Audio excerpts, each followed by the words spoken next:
It's time for Twit This Week in Tech. Wow, do we have a fun show for you. Lauren Hockenson joins Alex Wilhelm and Liberty Madison, a brand new member of the Twit panel. Yeah, it's the Millennial Edition, and we'll talk about everything from Apple to Google to Facebook to selfies. Twit is next. Netcasts you love. From people you trust. This is Twit. Bandwidth for This Week in Tech is provided by CacheFly at CACHEFLY.com. This is Twit This Week in Tech, episode 541, recorded Sunday, December 20th, 2015. Hashtag love thy selfie. This Week in Tech is brought to you by FreshBooks, the super simple cloud accounting software that's giving thousands of freelancers and small businesses the tools to save time billing and get paid faster. Try it free at freshbooks.com/twit. And by Stamps.com. Start using your time more effectively with Stamps.com. Use Stamps.com to buy and print real U.S. postage the instant you need it right from your desk. For our special offer, go to Stamps.com now, click on the microphone, and enter Twit. And by Audible.com. Sign up for the Platinum Plan and get 2 free books. Go to audible.com/twit2. Don't forget to follow Audible on Twitter. User ID audible_com. And by Gazelle, the online marketplace for buying and selling used gadgets. Shop from a variety of certified pre-owned electronics or trade one in for cash. Give new life to a used device at gazelle.com today. It's time for Twit This Week in Tech, show where we cover the latest tech news. This is the Millennial Edition. I don't know if we did that on purpose. I think we did, because everybody here is young, except for moi. Alex, you're the old man of the group. At 26, if that's true, I'm going to find a nice bridge on the way home and fling my carcass off of it. But yeah, I'm more than twice your age. And you're twice as cool. No.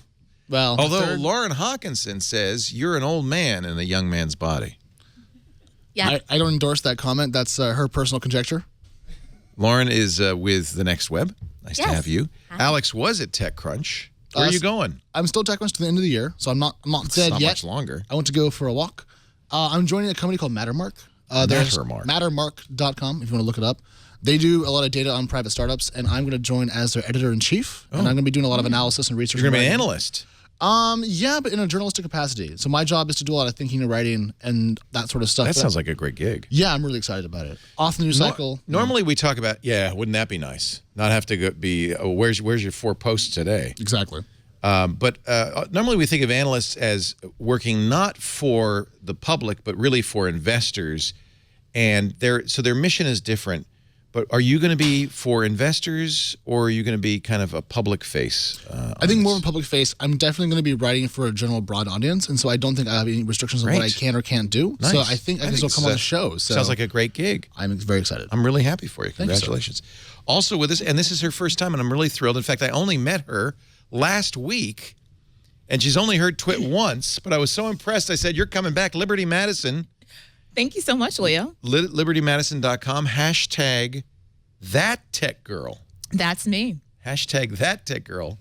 And so nice to have you. You cover, it says here, the startup life for the millennial. That's correct. And you're absolutely right. Last week was my first time actually seeing Twit.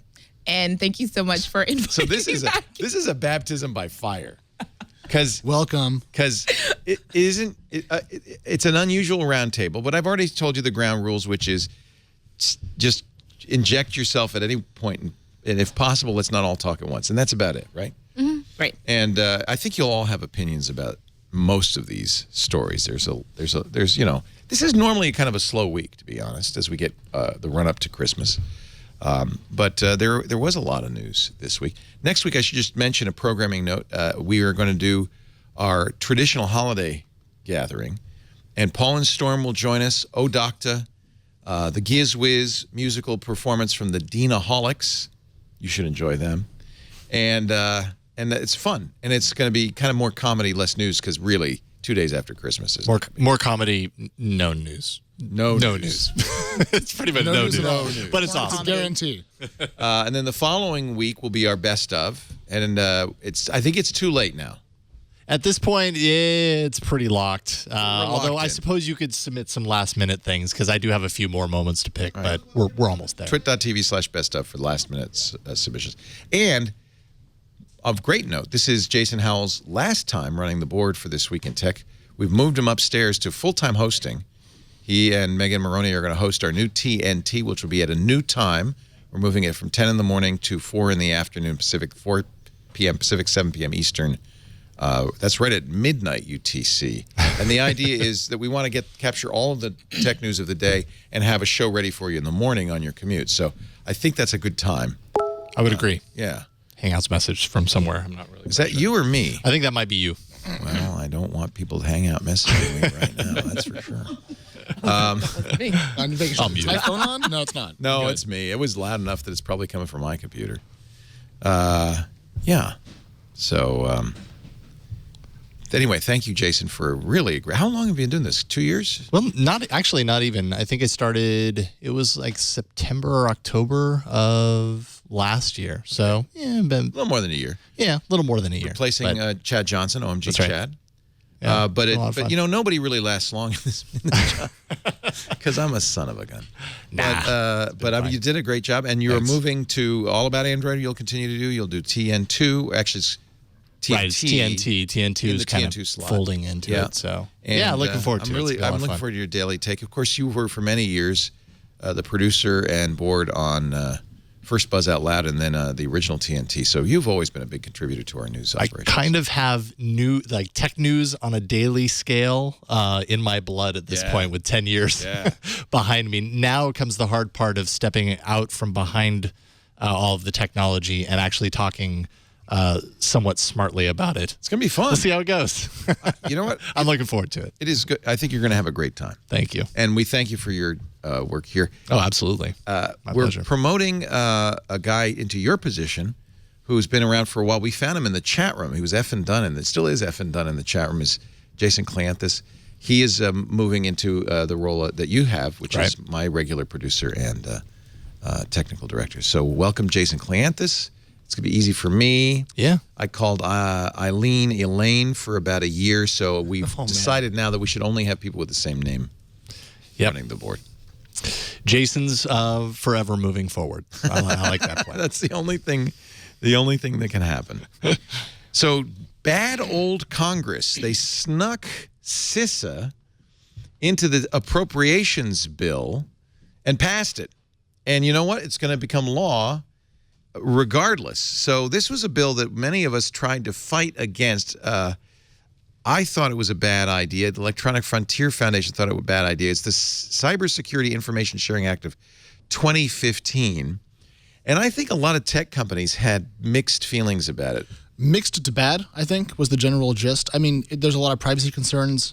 There's too much legal indemnity for companies that share information with the government. And there were amendments made to CISA throughout the year. It didn't pass. And a lot of those amendments, by the way, that would protect our privacy have been eliminated. Exactly. So this is a worse version of the bill that's now been pushed through as part of a budget. It's kind of a disgrace, actually. In our democracy. This is for those of you not in the U.S. This is how the American political system works. It's very common for little riders and things to sneak into bigger bills, earmarks, things like that. And this is not at all unusual. The problem is without this appropriations bill, the government would shut down. Right, so you can't not pass it. Therefore, it's going to be in there. And so now we're all sunk. And so all that work we did was moot. And there is no, in the United States, ability to line item veto individual parts of a bill. You approve it or you disapprove it. The president will undoubtedly sign it. It's his bill, basically. It's his compromise bill. So along with Paul Ryan. So I think we're getting CISA. Now, the reason I say that tech companies might have had a mixed opinion about this, Facebook, Apple, Google all said, oh, it's a terrible idea. But apparently Facebook behind the scenes was lobbying to pass it because it gets them off the hook. They can no longer be sued for giving up your private information. I find that to be too much wiggle room for the corporations. Yeah. I think it's too broad an indemnification. There is no liability if, and by the way, there doesn't have to be a warrant. They can just say, hey, you know, this guy, Alex Wilhelm, he's been a pain in the butt. So would you go arrest him? And they can.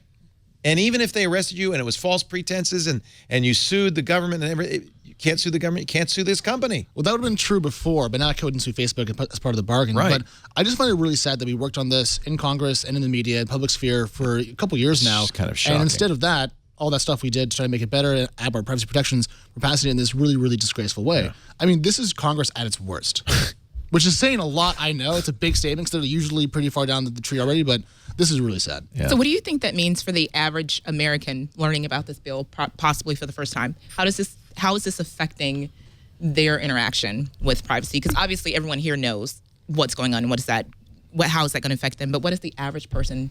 How's it going to affect their daily life? Yeah, what do you tell mom about Facebook? I mean, day to day, it's not. I mean, people are going to still be using Facebook and all of these different social media organizations the way that they've always done. The platform isn't going to change. People aren't going to suddenly decide to not do it because it affects their privacy. Only people who really care about it are really going to jump ship. And it's also important, I think, now looking forward to see how this is going to affect how platforms report on warrants for police search and for surveillance, because obviously as a part of transparency measures, they do release yearly reports.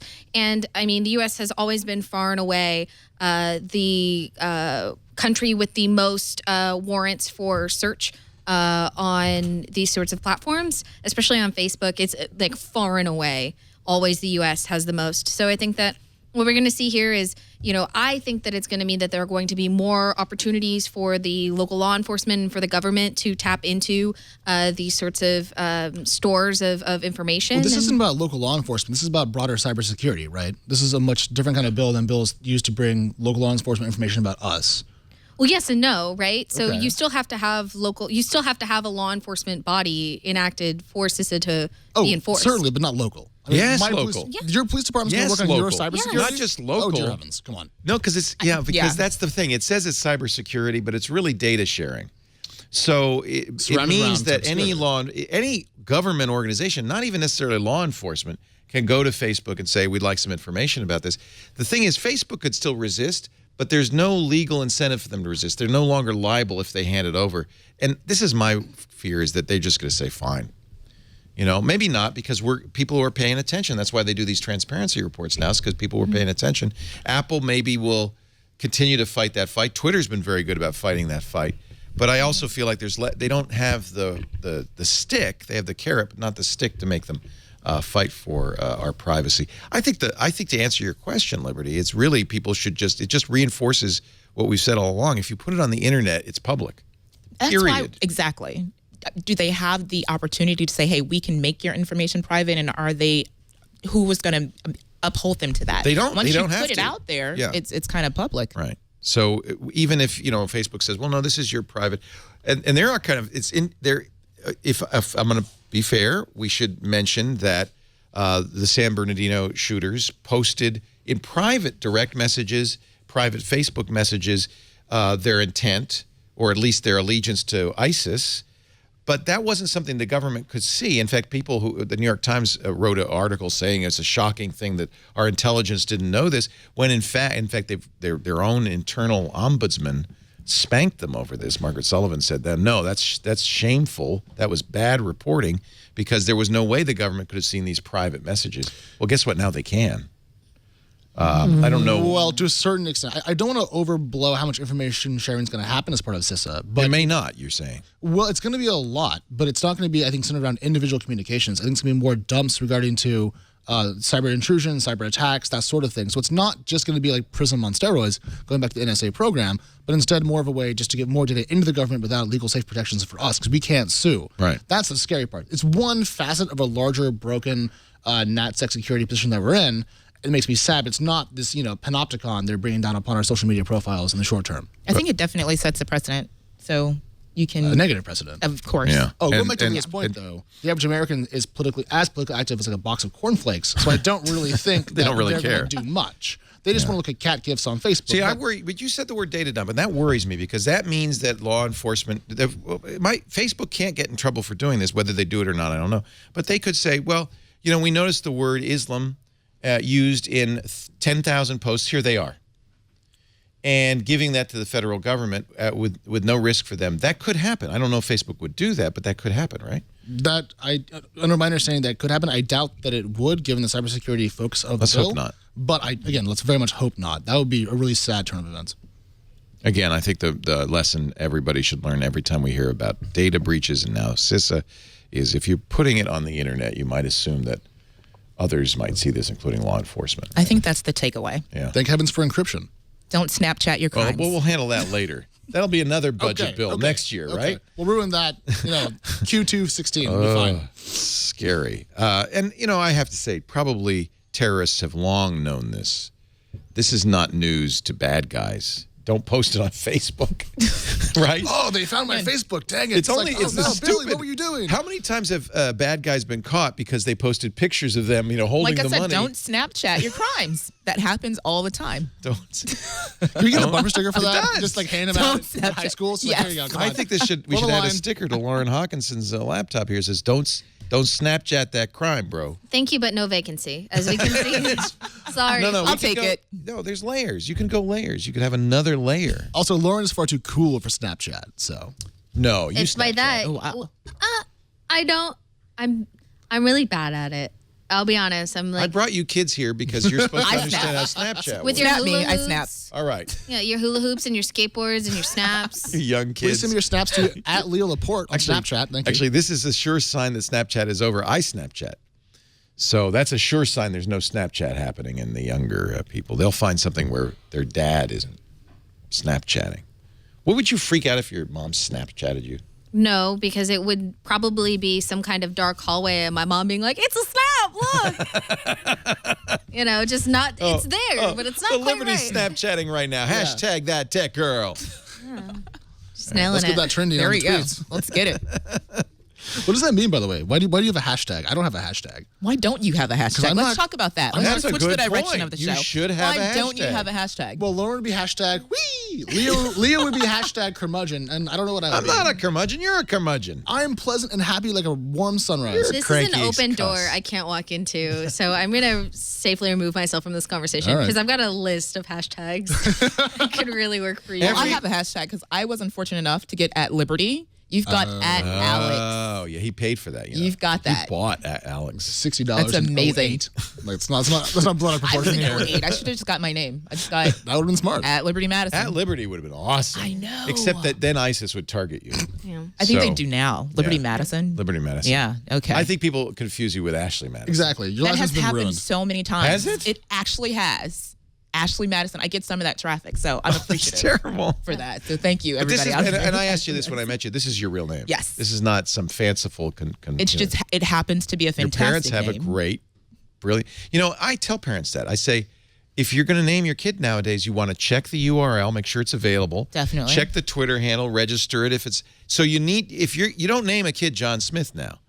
You have to name him Giuseppe, something. Make it up so that it's unique because you need. Don't you think? Josephus Smithel Burger Nozzle. Yeah. Yeah. That's it. That's fine. I think that's a trap. I don't know, but I come with a naturally SEO, unfriendly or friendly, depending on who you are. Leo Laporte's name. pretty good. I'm the only Lauren Hockenson in the world. Liberty Madison is awesome. Well, you definitely have to, and I say if you're going to name a child, you have to check to see if other people have the URLs, like you said. I agree. If check the major sites, Instagram, Twitter, and if not, Register. if they already have that name, you got to change that kid's name. I got my. You I got to got, go a different direction. It's I did- Instagram first. When my kids were born, I got AbbyLaporte.com and HenryLaporte.com, and I registered it for 20 years. I figured if in 20 years 20 they don't want years? it, well, yeah, you can.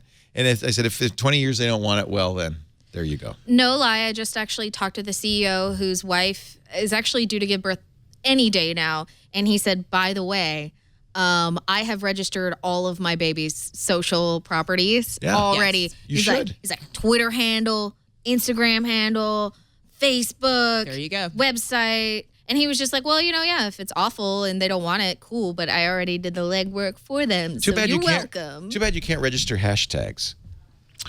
But you own that tech girl. Yes, but some people actually spell out the word hashtag in their handle. That's your mom. I've seen that. That's your mom. Has anyone called you I've pound seen sign that. that tech girl?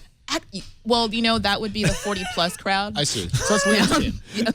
Yeah, pound sign that tech girl. Leo's No, part but of every Generation TV B. show has a hashtag and puts it in their lower thirds. Yes. And this is, by the way, the universally accepted gang sign for hashtags. Am I And right? Slack logo.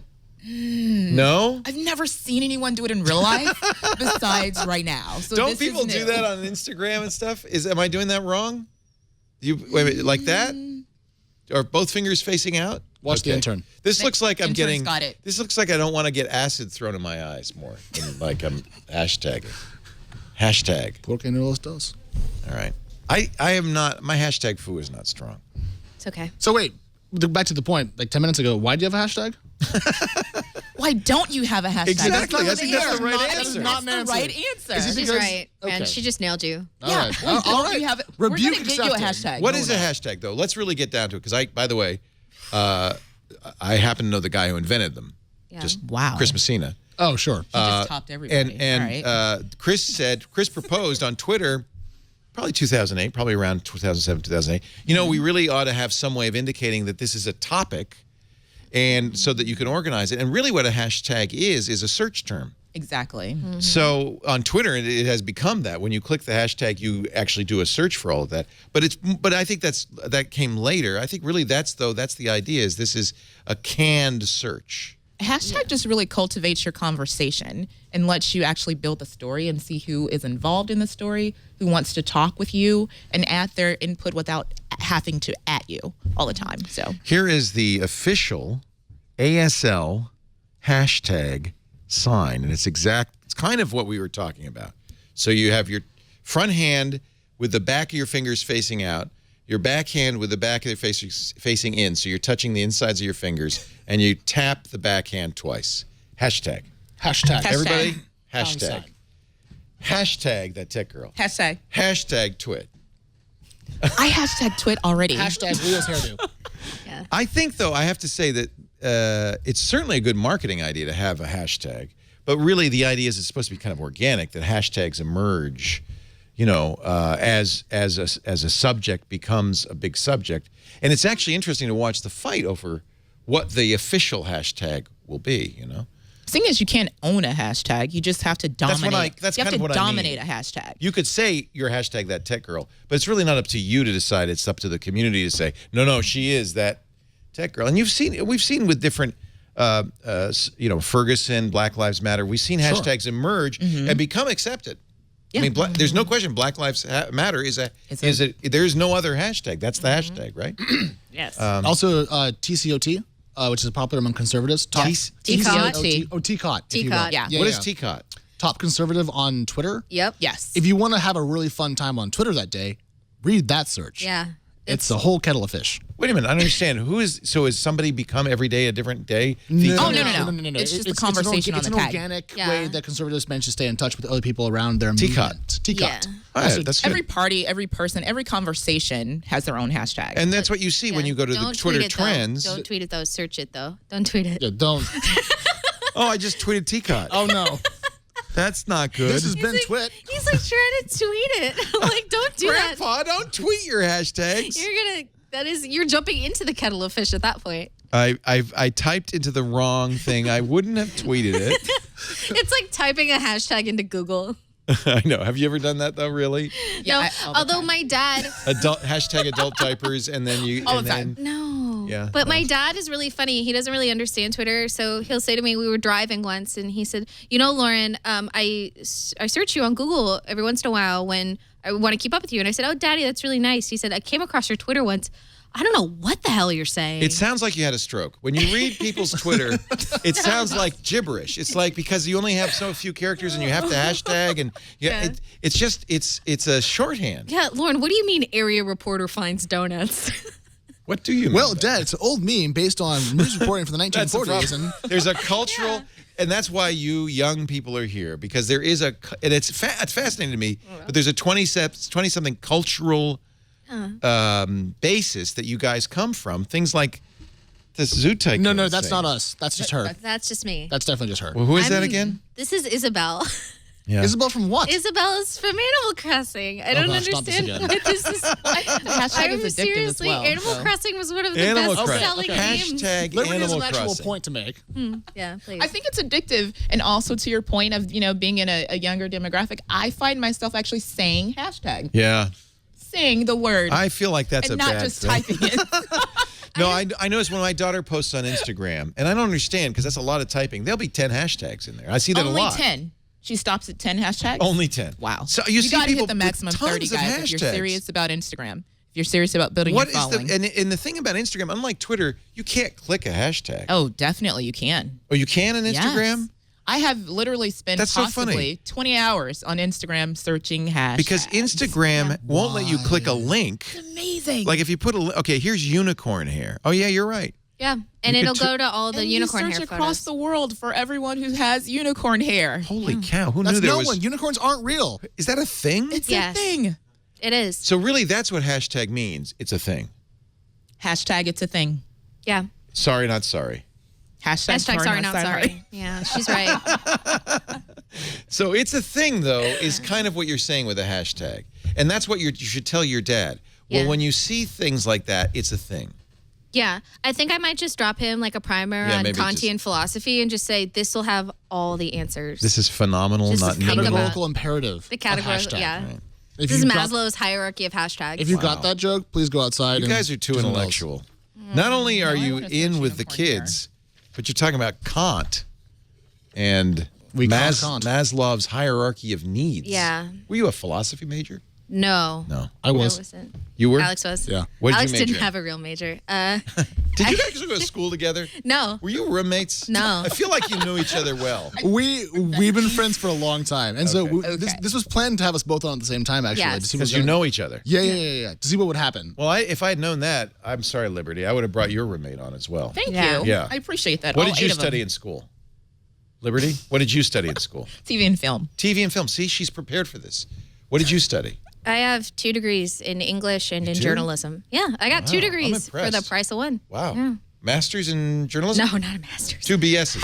I have You're a a double bachelor BS. of science. I have a bachelor of science in journalism and a bachelor of the arts in English Yeah. from Boston University. Oh, I good graduated school. summa cum laude. It's a big deal. Shut up. A With master's in honors. journalism is a master's in having debt you can't pay back. So I don't really recommend that for anybody. I was a Chinese major, but I dropped out, so it doesn't count.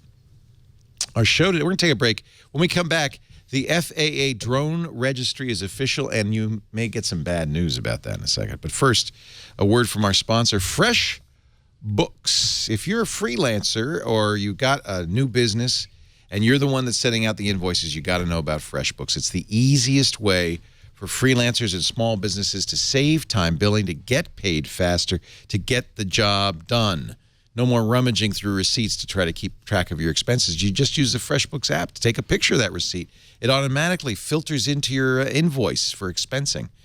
In fact, one of the nice things FreshBooks doing is something called requesting a deposit in FreshBooks, which means you can get paid up front to cover those expenses, so you don't have to cover costs out of pocket or wait till the end of a project to get paid. A lot of clients will do that. FreshBooks makes it easy. Makes it easy to create and send invoices to in minutes. And when you don't get paid on time, helps you track down and kind of, nicely, gently nudge those customers who aren't paying you. FreshBooks is awesome. It lets you track your time, too, with their FreshBooks app. So if you get paid by hour, time and hours automatically put in there. They just announced a new card reader. This is really neat. You can easily accept credit cards. So you could do the FreshBooks invoice on your tablet, present the invoice in person, swipe their credit card. It also works with PINs, so they can insert the card into the reader. It's an EMV chip card enabled reader. This is the new standard in the U.S. I think this is so awesome. And it works right out of the box. You just open your invoice from the FreshBooks app, plug in the reader, dip the chip, swipe the stripe, hashtag I just got paid. With all these features, you wonder why you didn't start with FreshBooks sooner, and the support is phenomenal. I've been with FreshBooks. I started using them 10 years ago. And they were a lifesaver for me, and I think you'll find them a lifesaver for you. Try it free for 30 days. Go to freshbooks.com/twit. Don't forget to use This Week in Tech, or tell them This Week in Tech when they ask you, how'd you hear about us? We'd appreciate that. That shows your support for the show. Makes them happy and makes us happy. Start your 30-day free trial today. You'll be happy. freshbooks.com/twit. Are you tweeting, hashtagging, Instagramming, Snapchatting? Actually, all combined. She's way more productive than me. I'm eating She's so animal productive. cookies. Yeah. Lauren's just like, eating food animal break, cookies." food break. My blood sugar's going down. Animal in my soup. FAA finally admits that the names and home addresses of drone owners will be publicly available. That's nice. So the FAA has decided that if you get a new drone above a certain weight, it's not a very, I'll have to look up the weight, but you have to register it with the Federal Aviation Administration. That kind of makes sense because that way if there's a renegade drone, they can track it back to the owner. There's a story of the drunk drone pilot in D.C. who flew his drone onto the White House lawn and passed out, and woke up, went, I did what? Yeah. So that's pretty important. Yeah. But I think making people register drones in this way means people just won't do it, and it'll make a lot of criminals by accident. And so I wonder why the FAA thought this was the best way to approach policy in this area, because they've been really lagging on the policy front on drones for some time, over the last year and a half. So I'm very unimpressed by this. It took a little work, but John Golia, who writes for Forbes, tracked down and ultimately finally got the FAA to say, until the drone registry system is modified, the FAA will not release the names and addresses, but when it is modified to permit public searches of registration numbers, names and addresses will be revealed through those searches. That's true if you're a ham, amateur radio operator, you're in the FCC database and your information is there and publicly searchable by name. Is that good, or is that just the way it is? Well, I worry about privacy. It's kind of the way government, because in the past it wasn't an easy thing to do. I think you didn't have harassment, wasn't as big an issue. I don't know what it is, but I feel like nowadays, because of our concerns about privacy, this is something we don't want, right? I agree with that entirely. Lauren, from the harassment side, what's your take? So, is this side the harassment side over here? Because I want to get over on this side. I just trust Lauren on this issue more than myself. Lauren Hockenson. No, I think what you're seeing here is that obviously when it comes to having a publicly searchable drone database, you can see why they did this, which is that there are at some point going to be regulations surrounding when and where you can fly your drone. Yes. And you have to have a searchable database. And people should, I think, they should be able to know who in their neighborhood has a drone. Well, and the FAA has no police force, so it's got to be searchable because the FAA can't enforce it. Local police has to enforce it. Exactly. So and I mean, it could essentially be, if they wanted to, it could be in communication with law enforcement. And they could have, a database that's only accessible via whatever police searchable database. But at the end of the day, there are going to be regulations on drones. People are going to not be able to fly their drones certain places. Do we need those? Or on private properties. Or we need some rules. You can't. That's a great idea. But the listing publicly or just the overall regulations? But we need the regs, right? No, overall. Any unmanned aircraft weighing more than 250 grams, that's about half a pound, or less than 55 pounds, will have to be registered. There'll be a website where you'll register it. Probably when you buy a drone, there'll be a card in there that says, here's the address, go register this. Certainly there have been examples of drones getting in the way. In Los Angeles, there's a famous case of firefighters being unable to fight a wildfire with helicopters and planes because there were drones buzzing around and they didn't dare risk the pilot's health or life or safety by flying in there, and that allowed the wildfire to burn unchecked for 20 additional minutes. That's a problem. People are very worried. The FAA is very worried, although it hasn't happened yet, about drones interfering with commercial air traffic. Yes. And if you did, and it's true, I think if a jet airplane ingested a drone through its jets, it could cause havoc. That would be the end of that engine, I presume. Be the end of that engine. Maybe if it's a microscopic drone, but anything larger than your fist would probably really cause some serious damage. So I understand. So you think, Liberty, that you need to have a registry? Well, definitely. They could have possibly contacted the drone owners and were able to solve that problem. Yeah. Immediately, right? Yeah, They'd know who it was as soon as they took the drone down. They'd say, okay, we got you. What was the drone that actually, I don't know if it was Korea or China, but they build drones to catch other drones. Tokyo Police They build a net. Has a net. And they just catch it and swoop it up. And that was their solution. There's drone net. Did you see the net? I did not see the net. We showed this last You gotta see the week. net. I got to see this. That's unbelievable. It's amazing. I don't know how I love practical it is. That's amazing. I don't know how Jones. What do we do? Get a net. A net. I don't know how practical it is, really. It's great conversation. Definitely. I feel like this is not. Probably a long-term.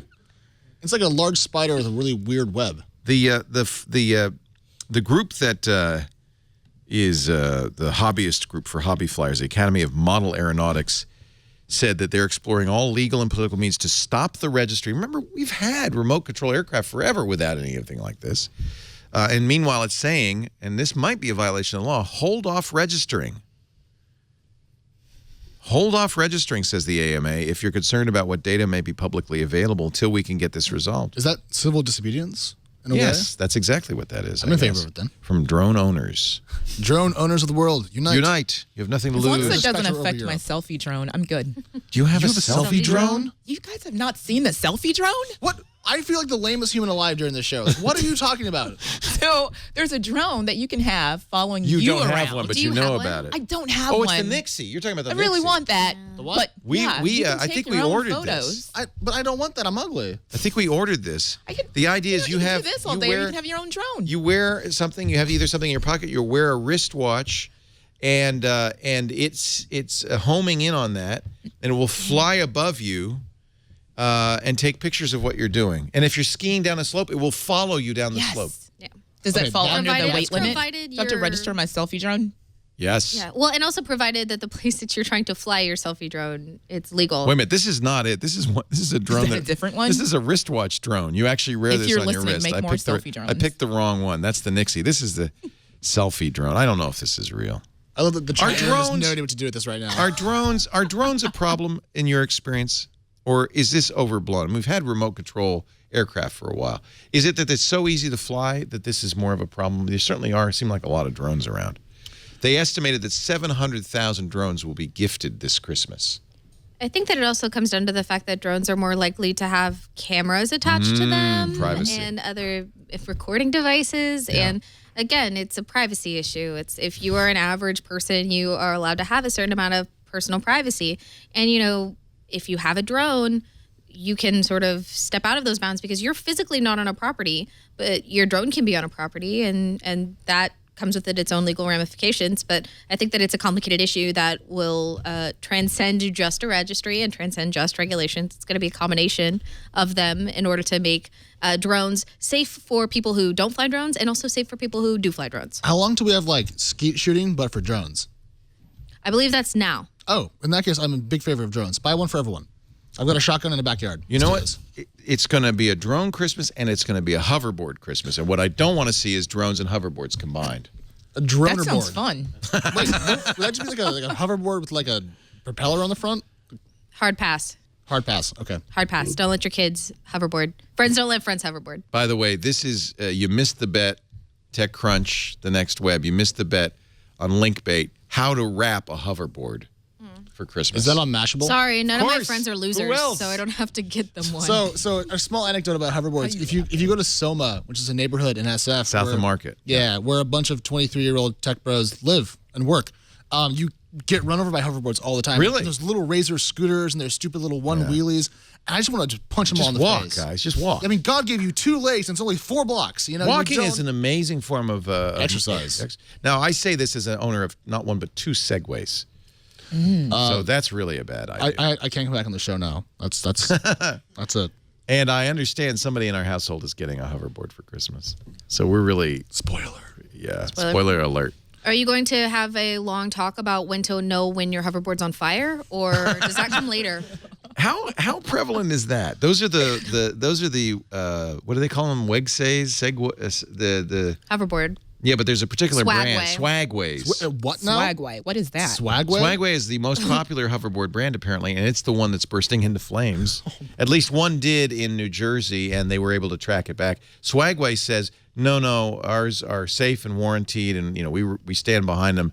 And if you buy it from a warranted, authorized dealer, you'll be fine. The video is still going on, by the way. The packing of this hoverboard. No, but Mashable seriously, is amazing. what is Is the an problem amazing with engine hoverboards? of Linkbait. It's called post-content. Yeah.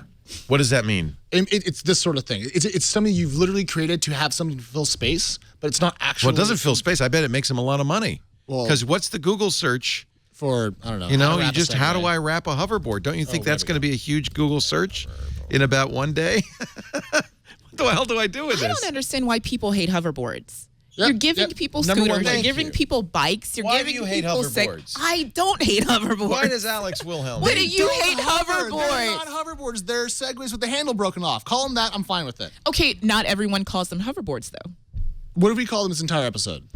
That's because Leo likes the word hoverboard. He's in No, charge. I gave my son a hoverboard, and we're giving another hoverboard for Christmas. They're to my actually quite stepson. fun. They're quite fun to tool around on. I haven't. Okay. Can you ride one? Is it easy to ride? We had one in the office, Yeah. and I figured out how to make it go, and then I ran over one of those core protectors and fell right on my backside. Yeah. Very But you publicly. could do that on a bike. You could do that on a You scooter. don't ride could a do it bike with in the skate. office usually. No, that would be. I think even for tech wrench, that'd be too much.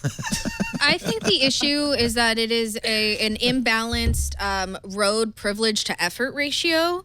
Do you know what I mean? Like driving a car, you have to have a license for, Yeah. so you have road privilege and all that. Biking is hard; it's a physical activity.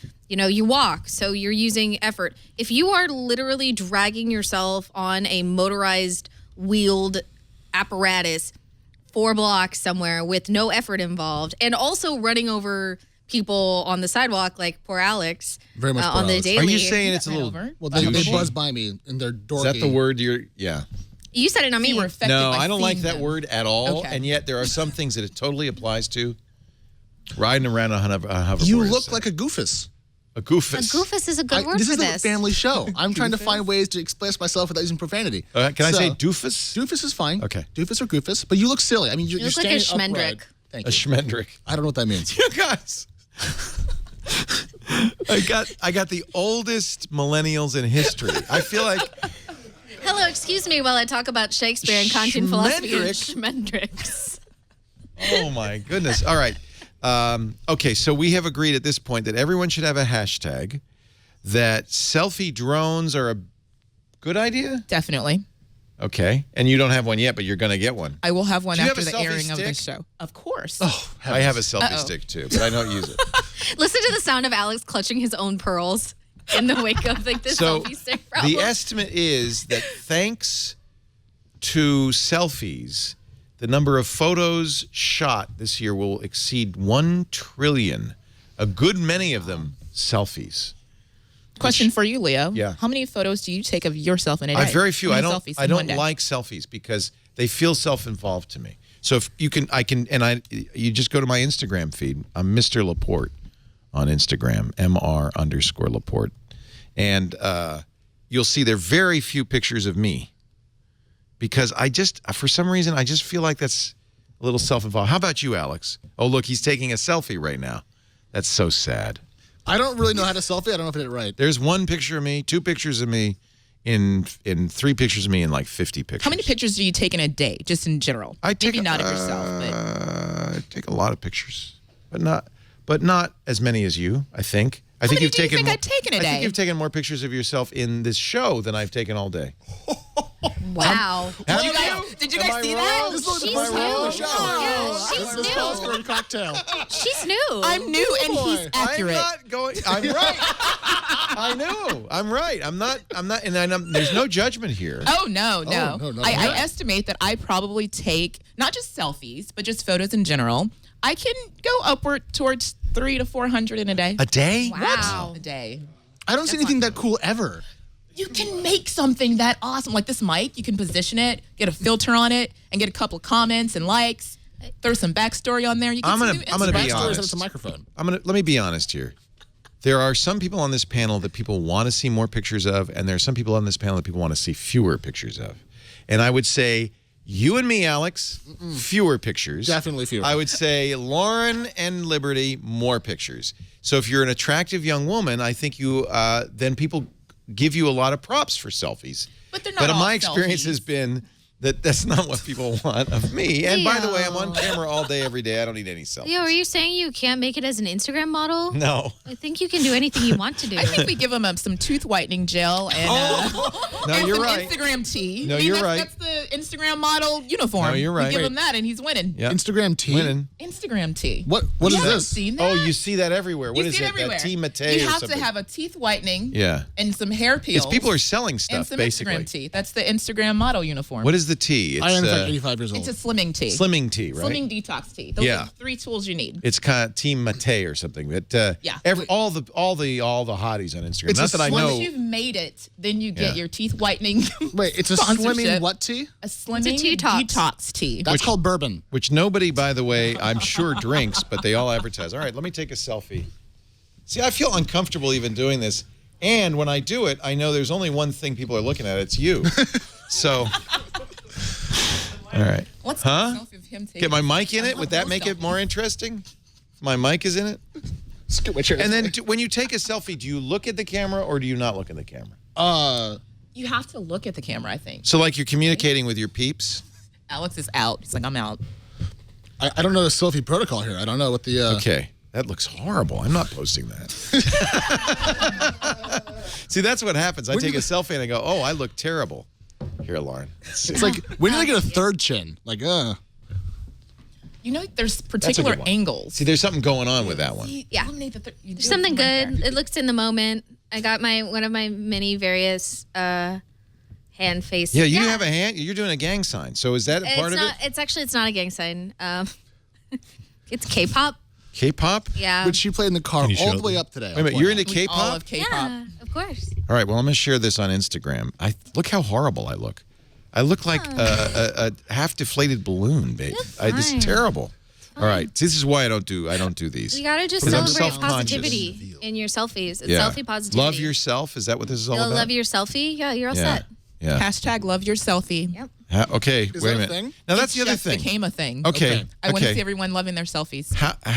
Okay. Hashtag. So I don't. So that's a lot of typing. Do you have like hashtag shortcuts? No. Love thy. See, I'm going to make it biblical. Selfie. Great. Yeah. Love thy selfie. Nailed it. Love my selfie. Lover thyself. This is not working. I'll just do love my selfie, and then that, and that's done. Oh, I didn't tag you though. It's okay. I'll find it. So hoverboards are a thing. Thank you, Alex, for trying to Look, I already get got this 8 back on the likes. rails. Wow. Wow. Like that. On one hashtag. Really? I got none. I'm so depressed. What were we talking about? Hoverboards. Actually, that's where we started. Where was that? You were doing a recap of us being old millennials. You said everyone's a Schmendrick. hashtag. said It started Schmendrick, with yeah. Schmendrick. That's where it just devolved. No, actually, but I want some selfie tips. So see the double chin. What do I do about that? That's terrible. Do I hold it up? You lift your chin, but then that's called the angles, right? The Well, Facebook we'll give you a angles. crash Now we're course. doing the Facebook Yeah. angles. You got to definitely hold it at an angle like this, and that'll eliminate that double chin. I really have nothing valuable to add about Nope. selfies. I feel kind Lauren of and bad. Alex are out. I feel like it's a betrayal to my my millennial status or being like the random. Yeah, you're supposed to be skateboard into teen on this Twitter. stuff. Yeah. No. I don't know. I think I What's your Instagram? Let's see. Oh, LAHOCK is my Instagram. L.A. Hawk. Yeah. All right. Lauren It's pretty. Hockenson. There's some selfies on there. But mostly creative, and I like this. Creative shots, Yeah. interesting things. There's a few of you in here, but not There's a like lot. a dog. I took a selfie with a dog. Dog's important. You have to have well, there's a few more. Yeah. See, Well, there's Lauren's some got mad selfies. style sense, so you got to give her points for that. Yeah, it's all the bows. I too. gotta follow I have to, you. I have to I'm document missing out the on bows. this. Wow. I gotta document. How many these. bows do you have now? Get this, Liberty. How many bows do you have now? You can't count them. 22, 23. Wow, that's nice. I think so. That's her I've style, got right? bows. So you have a hashtag. She's got bows. Yeah. Hashtag bows. You gotta have something. Okay, I'll follow your bows. Peter that way I O'Toole. can watch your bows every day. Peter O'Toole, the famous movie star, only wore green socks. You gotta have a trademark. Yeah. What's your trademark, Leo? My massive nose. No hesitation. Nope. It's very distinguished. Don't you think? Tis a royal nose. Good It's a sir. royal Tis a nose. royal nose. Off with his head. Or just nose. Hey, we had a great week on Twit. If you missed anything, you missed a lot. Let's take a look. Previously on Twit. Paul Thurrott and Mary Jo Foley, it's not too late to run and see them at the Microsoft store. Andy and Jim and I could come out from the Apple store and join them in caroling together. With baseball bats. We're going to head over and assault the Apple store afterwards, too, so. Home Theater Geeks. Joining me, Douglas Trumbull, legendary special effects man and all-around movie maven. I did want to ask you just a couple things about 2001. How in the heck did you get that pen to float like that? Well, the camera is actually shooting through a gigantic rotating sheet of glass. But you'll hear it when it pops off, and she puts it in his pocket. Before you buy. And we're taking a look at physics of beer. Philip, could you tell me what you've got here? We all know beer fresh from the tap tastes great. So we developed a system that would take any can or bottle and enhance the flavor and taste to give it that fresh from the tap. experience. Wait, one more. Yes, there's definitely a difference. I enjoy it. Twit. Put down the keg and tap the twit. The batteries died in my phaser. Yes, it should, all right? It's set to sad. You are set to sad. Phasers set to sad. Our show today brought to you by Stamps.com. This is the time of year Stamps.com does the best business. You know why? Because if you are in the business of mailing things, let's say you sell on Etsy or Amazon or eBay, or maybe you've got brochures, the last thing you want to do is go down to the post office, buy stamps, get in line behind grandma with 18 packages. I was at the UPS store. It took forever, and everybody has these very complicated transactions. This is your business. You want your business to be professional, you want Stamps.com. There's just no more traffic, no more parking. You don't even have to get up from your desk. With Stamps.com, you could do everything you do at the post office right from your desk, including buy and print official U.S. postage. You don't need a postage meter or special ink or anything. You just need your computer and your printer. It's so easy. And you even get a USB scale. I'll show you how to get that for free. That'll let you just plop the letter or package on there, print exactly the right postage, not a penny more, not a penny less, for any letter, any package, and then the mail carrier comes and picks it up. It couldn't be easier. You even get discounts you cannot get at the post office, including discounted package insurance in one click. All the forms are filled out. Just print out certified mail, return receipt, international customs forms. Stamps.com pulls the information from your website or from your address book and pre-populates it. You can even put your company logo on. It prints right on the letters, yep, with the barcode and everything. It's just awesome. Stamps.com. Now, if I've piqued your interest, if you run a business and you do mailing and you want your mailing to look as professional as you are, this is the deal. Go to Stamps.com, click the microphone in the upper right-hand corner. We've got an offer code for you, TWIT, T-W-I-T. What do you get? A 4-week trial plus a $110 bonus offer that includes $55 in free postage. Free postage, $55. You get the scale. You do have to pay shipping and handling. That's about $5, so they give you a $5 supply kit too. So this is a great deal. Stamps.com. Honestly, this is the time to sign up.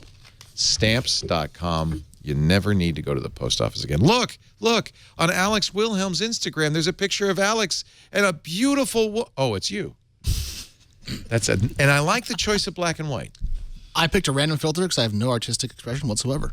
So I think, though, I'm liking monochrome a lot. I use a lot of black. I like black and white, especially for faces, because then you just focus on features, expressions. That's actually, did you take that? You took that, didn't you, Liberty? He didn't take that. Actually. I did. You did? Really? Alex, you got some foo. You know, blind dog finds duck once in a while, you know. Instagram foo. Did you see Star Wars? Yes. Yes? No. No? Not yet. Do you want to see Star Wars? Of course. Okay. You not yet, but you're going. The moment my girlfriend gets back from Virginia. Isn't that romantic? You won't go see it without your girlfriend. That's she had a so knife, sweet. you know, it's kind of a forced agreement, but yeah. So I'm. Is this your imaginary girlfriend or your real girlfriend? I have two? Yeah. I don't think I can handle two. Sometimes I think they're one and the same. Oh man, that's some shade right there, Leo. I'm really excited about it. I just haven't seen it yet. Yeah. So we can't say anything about it, Lauren, because we don't want to spoil it for anybody. I guess so. I will say that I had a really pleasurable movie-going experience. I did too. I went to the new theater in the Mission that's run by Alamo Drafthouse, which means that... Oh, I'm so jealous. I know. I love Alamo Drafthouse in Austin. You can have beer and tacos with your film. I mean, so you go in and you have to be 18 and over, and there's no cell phones, and you can tell people to be quiet through the manager, and if they're not quiet, they get to leave, and then they give you snacks and drinks to your table. So I basically watched Star Wars the way that God intended, and it was really good.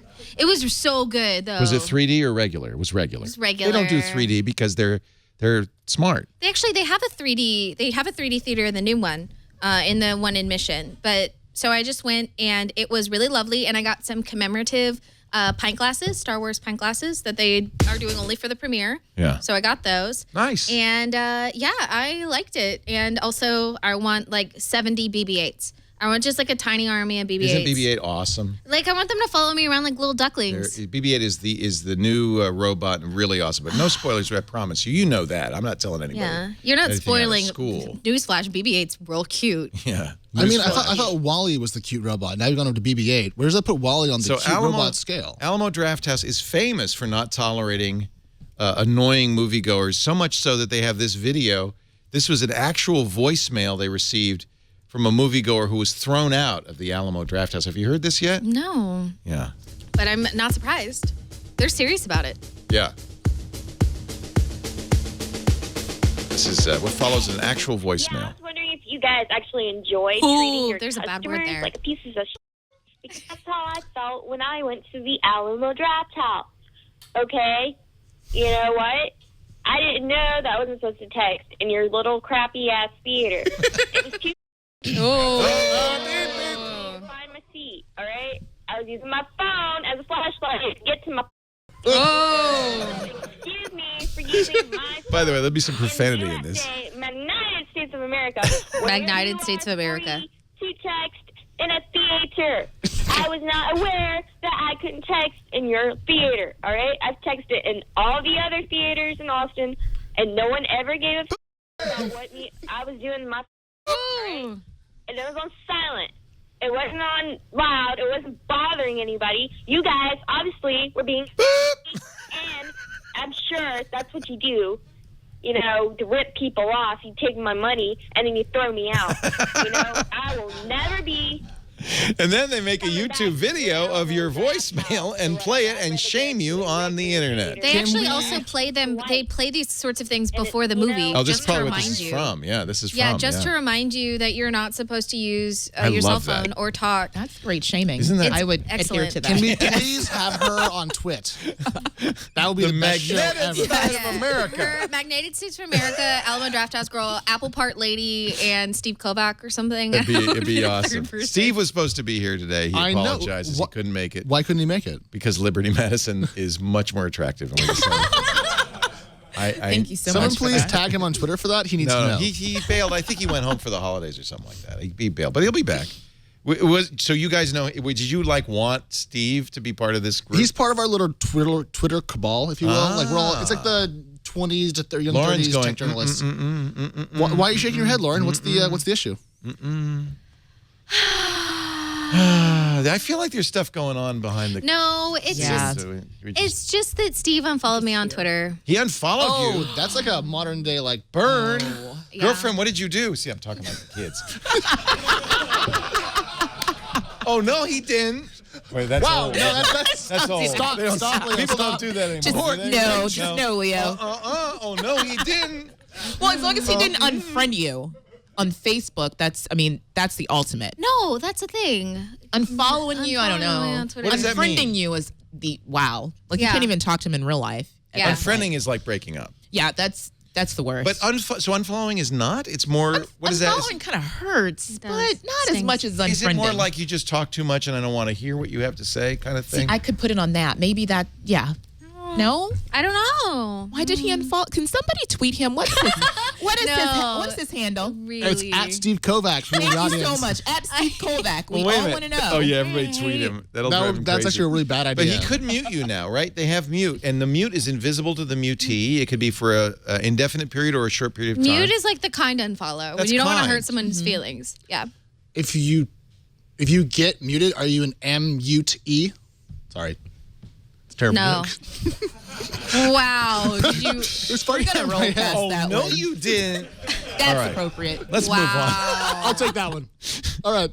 Sorry. Copyright Tribunal slaps Pandora. This is why I think it's not a good thing to be in the streaming music industry these days. Pandora, as you know, picked up the assets of Rdio when Rdio went as belly up and hopes to do streaming music.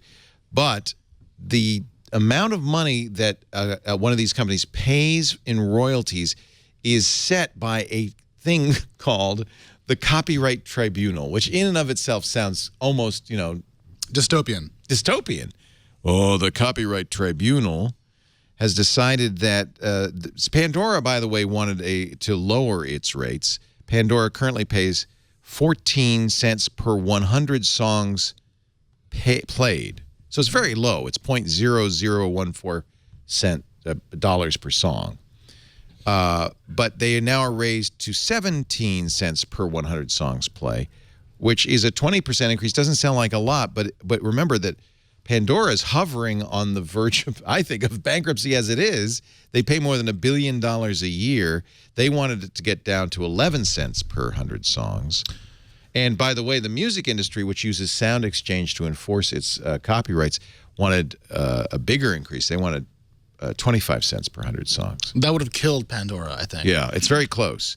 And it just shows you that companies like Spotify and Pandora, like Rdio, really exist only because the music industry lets them at this point, right? The Glorious Comment Room says that the OPEC of music, which I really enjoy. It is like the that. analogy.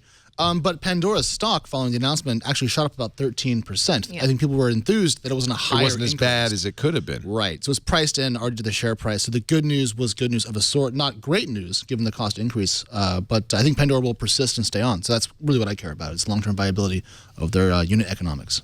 Yeah, and I'm sure that this is tough for Pandora because, but you're right. The stock market, I guess, figures it could have been worse. They bought the assets of Rdio for $75 million. In October, they bought Ticketfly, which is a ticket sales organization, for $450 million. Just by a show of hands, who actually uses Pandora? Is it only old folks? And you and me. You know, it's funny because we talk a lot about Pandora on MacBreak Weekly. They seem to like it a lot, but you don't use it. No. Spotify. Definitely. Yeah. Spotify. Oh, yeah. Yeah.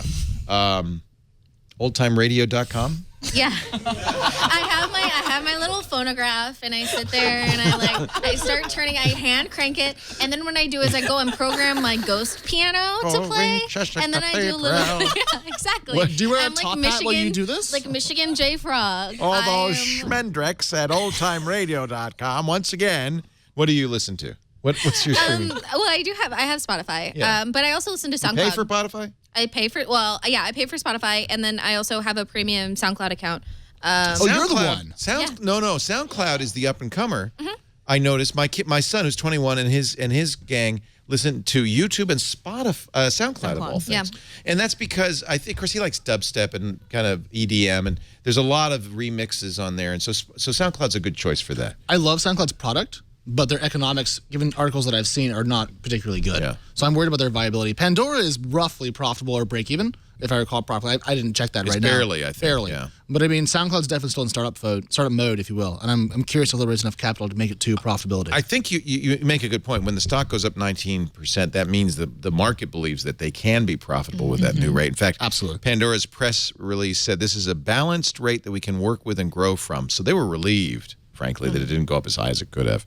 The new rate structure will enable continued investment by Pandora to drive forward a thriving and vibrant future for music. I like Pandora. It is #1, by the way, to answer your question, Liberty. It is the largest streaming music service, followed by Spotify. But a lot of those people don't pay, and that's part of the problem. It's 90 million users, mostly, who don't pay. They listen to the ad-supported product. I noticed that we did not mention one streaming service. Apple Music. Tidal. That was an amazing. That was my segue. Actually, I got Thank you so much, Lauren. Tidal? Yes. So That's the one Jay-Z brought in all the people and let Madonna put her leg on the table, and they signed that. Excuse me? You don't remember that? Remember that? No. It was the weirdest event. Jay-Z brought in all his friends, including Beyonce, his wife, and a whole bunch of very hot musicians to sign something that we never really saw the text of, some sort of pledge. It was some sort of a music amendment. And there's United Madonna, States of who America. decided that if she's going to be a weirdo, she might as well go all in. And she literally kind of humped the table while she signed, like a virgin, signed that document. We don't know what the document was. And I don't know what Tidal's future holds, frankly. Jay-Z paid, I think, $65 million for it. Yeah, he did. Almost as much as their house. They've been experiencing a lot of their VPs leaving. Moving on, and I think it's really tough. It's going to. I believe it's going to come down to Pandora and Spotify. I don't even think they're in the game for Tidal. And then and there's Deezer also. Remember, but I think it's going to be Pandora, Spotify, and then really the ones that are going to survive is the companies that don't rely on the income from the music streaming. And that's Apple Music, Google Play Music, and maybe Amazon Music. Those guys, that's an value add for their other businesses. So they could keep in this business even if they lose a little bit of money. So on this topic of losses, let's play a little game. How much money did Pandora lose last quarter? Q3 2015, how much money did they lose on a GAAP basis? Just guess. Generally accepted accounting practices. Whatever it is, yes. I'd say $250 million. In losses. Yeah, I was going to say 300, actually. 300 million in losses. I was going to go 4. Jeez. It's only 85, guys. Calm down. Wow. You know? Okay, so does that account for though the RDO acquisition, or is that not in the GAAP? That's not a loss. That's an expense. Okay. So they haven't had a profitable quarter since Q4 2014. Exactly. But But that said, that they bought RDO for a reason, and that was to take advantage of RDO's streaming catalog. Although for, I guess, the last few years, RDO's had a lot of trouble maintaining artist catalogs in their streaming property. Now that Pandora's on board, I think that they're going to start to use that as their streaming, technology. I agree with that entirely. And also what you're seeing here is, so you have Pandora getting into streaming, and then you see Spotify and Tidal getting into exclusives. When you're talking about trying to get, Adele's curating their content, getting Adele's 25 onto the site for premium users, or say the fact that Apple Music had Drake's Hotline Bling video up before anybody else. Exclusives is what makes it. And, of course, yes. Taylor Swift now, Apple owns that concert footage from 1989. They're going to have an exclusive on that. Yeah. And so what you see here is, I think that there's like a couple different strategies by which all of these streaming platforms are trying to really make it big. And I think I don't think that it'll be just like an out and out, like, a race to the bottom or a race to the top, depending on how you look at it. Like, all of a sudden somebody's going to become so big or somebody's going to become so small that they're just going to get cut out. I think what you're going to see is kind of a bigger fish eating little fish until there's still just a couple of big fish left. And whether or not Spotify or Pandora is one of the big fish at some point remains to be seen. Okay, and to that point, though, not everyone from RDO made it over to Pandora. No. So if you're looking to hire awesome engineers on the mobile and music sites, I would look up RDO's old LinkedIn database and talk to those guys. There are a lot of really cool kids there. They got a lot of their engineers, but not all engineers. Yep. This is true. I had somebody tell me that they had to sadly tick the music ingestion stream on RDO to off. Oh, that's tough, That was his job. Ooh, I was like, ooh. That must have been depressing. Oh, that's a bad feeling. So to answer your question, actually, I did a little research, Liberty, while Lauren was filling us in on Tidal. This has not been a good story. Jay-Z acquired the company and relaunched in March of this year. That's when they had the famous signing with Kanye, and there's Deadmau5 and Madonna and 50 Cent, and all the gang were there. You know us, I say 50. Oh, we noticed. I'm with the kids. We definitely noticed. Did you notice it too? I just grimaced. For years, I said 50 cents. And I was informed that that's not correct. I still say 50 cents. I still don't know who. Well, anyway, Tidal is the high fidelity choice, right? So they offer CD streaming, but that's $20 a month, and I think that's part of the problem. Is who cares, right? It's 2x. Yeah, you can get the $10 a month lower quality, but it's not. But here's an interesting stat from App Annie. They monitor app downloads. Tidal is not among the 500 most downloaded apps in the U.S. And in fact, as of this was Tuesday of last August, it was 105th among all music apps. 105th among all music apps. That means dead. Except what you guys forget is the small caveat when Beyonce drops her next album, and it is a Tidal exclusive plus music videos. Right. Everybody is going to flip out, and they're going to join Tidal. But you can't to get it. Bank the whole company on exclusives from Beyonce and Nicki Minaj. Well, no. That's what they're doing. And that's exactly I think what Beyonce is very smart, and I mean, this is going to be an interesting discussion one night between Beyonce and Jay-Z, because Beyonce's really look what she did with her last album, which was insanely brilliant. No one even knew she was recording it. She dropped the album and all the videos all at once. It was an amazing success. I don't think she's going to be exclusive to Tidal, and if she is, it'll be for a week. No, she will. She's going to shoot her. She has to? She's going to, shoot the Gale and say, hey, I'm going to go to Good Morning See you later, Harpo. I think that's what she's going to do. She's Really? Definitely. Interesting. I don't know. I don't think that she's going to. I think that the entire business model of Tidal is based on the idea that you're going to have these top-selling artists who are going to say no to every other place. That was the except pledge, for, I presume. Yeah, except for the idea that, e-commerce buys, right? So, like, if Beyonce wants to release her her new album onto Apple, but it'll be through iTunes only and not streamed on Apple Music and not streamed on Beats One and not streamed on their radio. So you'll see her still, I think, in these other artists, it's not just her. It's Jay-Z, it's Kanye, it's, Madonna. Wow. Okay. Don't get me started. I love Madonna. I went to Denver, Colorado to see Madonna in concert. Did you listen to MDNA? MDNA. MDNA was yeah, that was the concert we went to. I kind of liked it. Why? I think the shade is implied. But going back to the Queen Bey point, Can I have a still of that? I want to put that on my Instagram feed. Hashtag. Oh no, you didn't. So Beyonce sold 430,000 copies of her last album in 24 hours. Yeah. So she's a mega. Yeah, but how many did Taylor sell in the first few days of her album by having? I can look it up. Or not Taylor. I'm sorry, Adele. Oh, Adele had an Apple exclusive, right? You could only buy it on Apple. No, you could buy it on you could buy it in stores on Google too. Play Music and in stores. You couldn't stream it. Oh, on okay. Spotify. She had a streaming exclusive. Yes. Right. Mm-hmm.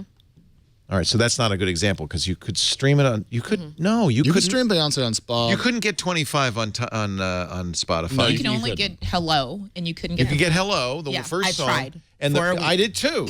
I did too, and I didn't want to buy the album because I didn't want it. I feel like I paid Spotify enough for them to negotiate this deal. I love and give me Adele, this and I didn't want the album, so Lisa, my wife, bought it on iTunes. But it's also by volume. And then I was glad I didn't buy it. It's also by volume, though. So you have. Glad you didn't buy an Adele album. I love Adele singing, but I think it's time for her to move on with breaking up. Even Justin Bieber's saying it was about getting back together. Oh. That's what she said. She said 25 was about saying hello and getting back. Hello. Right. This is a really long relationship breakup. It's like 3 albums of sadness and now hello. Like, I mean, geez, what's next? Like, I almost wish at this point Adele would sing somebody else's music because her voice is so good, and I'd like to hear some more variety. I guess that's what I really want is more variety. Are you looking for something upbeat, or what are you looking for? Yeah, that would be one thing. Yeah, no. Yeah, I don't think that's going to happen. Nope. She's not going to do it. Nope. No. Shall we make a twit bet? No. Here's another title fact. We can make this a part of the show. Title fact. Title fact. $50 million lawsuit from Cash Money Records over the Lil Wayne mixtape that Tidal streamed, they said, exclusively in July. Cash Money said that was a desperate and illegal attempt to save their struggling streaming service. Yes, however, you're discounting the fact that Cash Money Records is currently run by Birdman, who is facing a criminal case over trying to murder Lil Wayne. Well, so isn't facing a criminal case. Murder case. When did he try to murder Lil Wayne? Yes. When, though? What happened? So, let's go to Lauren's corner of understanding how Cash Money and Young Money Records intersect. Hi. Lil Wayne has a sub-label in Cash Money Records. Got any more rye over there? Okay. Lil Wayne has a sub-label in Cash Money Records. It's called Young Money. For those who are familiar with it, Nicki Minaj is on Young Money, and also Drake, among other people. Yeah. And And it that was a selfie. He was doing a selfie. And actually, it turns out, though, His that feet were in the shot, but he was doing a selfie. I'll behave. I'm sorry. He never behaves. Okay. In short, he fired shots at Lil Wayne's tour bus. Mm-hmm. Yes. That's not trying to kill somebody. He's just shooting at the bus. He hired a hitman to shoot him. Oh, do Jimmy we know Winfrey. about these allegations? Yeah. Do we have anyone to corroborate this story? I don't believe it. He was indicted. Okay, No, this is like a real, You know, the beef between Wayne and Birdman's been in the public eye since Wheezy first called himself a prisoner of Cash Money. Yep, it was a Leo, big deal. you shouldn't say that sentence. You should not say that out loud. You should just let Lauren do her thing, and then we can move on to like hoverboards or something. We got to cover it. Hoverboards. I think that was the best sentence of the whole show. We go back to hoverboards. The Lil Wayne. So wait a minute, let me understand that. Is there a Big Wayne and a Lil Wayne? No, Lil Just Wayne's Lil always Wayne. been Lil. Lil Wayne has been Lil since he was a little kid when he was Lil Wayne. And he's still kind of Lil. He is physically. He's got the whiniest Well- voice. I don't understand why he's popular. No, His voice is Young annoying. Thug is much worse. Back when he was, I mean, he started out. His what, flows are very good. He was 14 when he started. His in the flows Hot are Boys. awesome. Lil Wayne's great. You like Lil Wayne? I do. I like his flow, but I think his voice kind of grates on me. I've actually purchased 3 rap albums in my entire life. And Lil Wayne was 2 and of them. he was one of them. All right. What were the other 2? The other was Jay-Z. Nice. I love Jay-Z. It was Jay-Z, Lil Wayne, and Kanye. So was that This was before Kanye the was Carter a dick. 3? That'd be the Carter 3. And if I were to guess for Jay-Z, I would bet it would be the Blueprint. It was the Blueprint. Of course it was. It was the Blueprint. It's an amazing And record. the third one, Kanye. So just this seemed is like what an I 808 hoped and Heartbreak when I got young Girl, people but on I that don't we'd know. all be talking about the hip hop I don't scene. know. This was This the. is my prayer. It was the what was the one with the college dropout? College Dropout was his first one. Yeah. Yeah, I It went like like that. through the wire. That's where he wore the That one. sweater. Yeah. Graduation. Yes. That one. That's actually a good album. College Dropout. Yeah. Yeah, Yeah. that's a great album. That, Those are my- again, that's that my Jay-Z street before he credit. was I mean, not Jay-Z. The That 3. was Kanye before he was a dick. The chat room wants to know if we're talking about football. No, this is not football. We apologize. El Bookery or iBookery. But Creamy Corn Cob says you forgot about your Vanilla Ice album that you bought when you were 14. Oh, sorry about that. Thank you so much. This is true. Reminded This is me. true. No. I love Vanilla Ice. Okay, maybe it's and true. now moving on. He rebuilds homes. He changes So, lives now. the- Does he? He does. He's got his own show. The long and the short of it is that I think that Tidal has an edge by the fact that they have a possibility of An getting edge. a preponderance of music exclusives. Apple Music is going to own that because of Jimmy Iovine and Dre, and I feel like that's the whole thing that's going to save Apple Music. Is their exclusives. Maybe something will happen. But at this point, I mean, theoretically, they've got Beyonce, Nicki Minaj, Rihanna, Madonna, Kanye. Do you think those people will all do that? That they'll all take a chance and go with Tidal? No, absolutely not. It's too much of a risk, right? You're kind of giving up what. I think that's what they thought they could do. Right. If we build this team, we build this dream team of Right. everyone who's in the top Right. 20 of top 40 hits, we're going to be successful. Right. And you've seen what has happened. It's kind of falling apart. It's hard to keep. Those people are all, feisty like you, and it's hard to keep them in order. There's the March 30th. It was an amazing event, although I was baffled by the whole thing. I'm just so glad Drake wasn't there. Why wasn't Drake there? Because he was Apple Music. Yeah, deal with Apple he's Music. with Apple. Exactly. And he's, what's that word? Successful. Yeah. Oh, come on. Daft Punk is hip. Wow. Daughtry? Come on. This is the shadiest Wow. episode So, ever. fun fact, though, is that Apple Music kept Drake out of being #1 on the Billboard charts because they don't actually catalog and document the plays from Hotline Bling on Apple Music. So he lost he was devastated. the #1 Billboard spot to The Weeknd for The What? Hills. Yes. And The Weeknd is then overrated. the week after, which was supposed to be his big release on Vivo, got totally swamped by Adele. So Drake actually Drake got remains. robbed. That is true. He has never had a #1 single, But he should have. as a top billed primary artist. How could they not count iTunes? How could they not count that? That's the #1 retailer of all. Ain't it just the way? Yeah, poor Drake with his money and talent and fans and so forth. The poor guy. Life's got to be really tough. Speaking of poor guys, Howard Stern. Oh, good segue. I know. That was good, wasn't it? I don't even want to talk about it. I just wanted to do the segue. I couldn't resist. Okay, we'll do it real quick. He kind of kept people hanging as he negotiated with Sirius XM.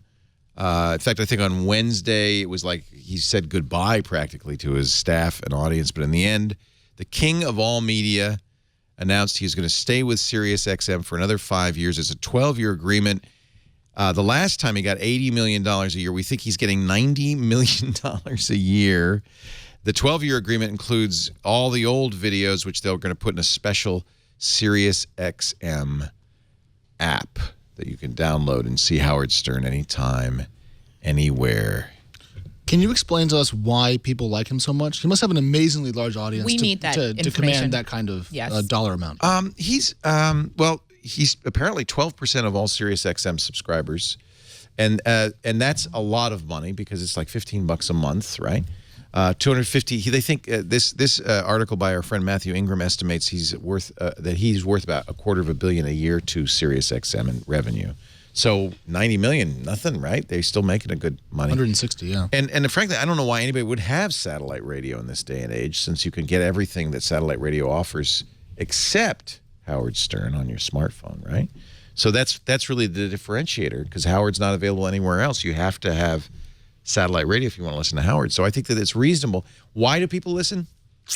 You know, he's talented. I think he's talented. Where else are you going to see a man play a piano with his penis? I think it's a unique... See, I just don't need that at all. Like, I could just walk right by that storefront and be like, nah. Hard pass. Hard pass. Yeah. Yeah. Well, it's not for me, not for you, but I mean, he's the king of all media. He's very, very successful. Can I do a plug? Yeah. TechCrunch has a Sirius XM radio show every week. Pitch your startup. Yeah, I'm not on it, but we have one. I think Sarah Lane doing that? No, it's Biggs and Jordan. Yeah. Oh, nice. They pay for that. You don't know it, but they do. I don't know anything. They buy that. It's called brokered airtime. They buy that. Whatever. Yeah. We're on the radio. I'm guessing, but there may be an AOL relationship that goes beyond that. We work for Verizon now. Yeah, I know, right? Not much longer. 2 more weeks. Is that why you left? No, absolutely not. No. Verizon's done nothing so far to impinge on TechCrunch's independence. That's All good they've done to is know. give us more money. And you have no reason to lie at this point because you're on the way out. No, I mean, I'm really happy to say that I'm leaving TechCrunch at a time when it's the biggest it's ever been and probably the strongest. So it's nice to be able to. We're not like down in the barrels here. It's doing really well. What we don't know is how much Apple paid Taylor Swift for their exclusive, but it's going to be around $90 million, isn't it? I mean, can you imagine how much money? This is the 1989 concert. She just wrapped up the world tour. And the only place you'll be able to see the video starting December 20th will be on iTunes, I guess, right? It's just a shame that product is so awful to use. The user interface should be much better. It really isn't but this is Apple, right? You'd think Apple would be, they're terrible. iTunes, terrible. You'd think Apple would be better at this stuff. Yeah, it's weird because generally I feel like I'm pretty good at understanding and solving, UI, UX, clues or indicators as to how to operate something. And I can't do it. Not only that, but I have it, I have music on my phone because I have an iPhone. And so everything goes through Apple Music. And it is constantly confusing and constantly pushing me to sign up for the streaming product. Every time I would just want to listen to my K-pop musics. And it's really sad. I'm not sure how they're going to do this because you have to subscribe to Apple Music, which is an audio-only service, to get the video. But you could do the 3-month trial. So if you've held off of the 3-month trial till now, I have. Yeah. Or if you get an Android phone, I think you get a new 3-month. I refuse. Trial. Yeah. You're not going to do it? Well, I don't use Android. You don't love the Tay-Tay? You're not a Fandroid? I'm not a. No, what? No, that's a terrible word. Look at my new BlackBerry. Now you think you like your iPhone. But there's a new BlackBerry? Can your iPhone nice. Or just do there's that? a BlackBerry? I actually love that. Can your iPhone do that? My iPhone doesn't need to. It works without one. It's got a slide up. What kind of BlackBerry is that? This is the BlackBerry Priv. Okay, worst name ever. I'll grant you that.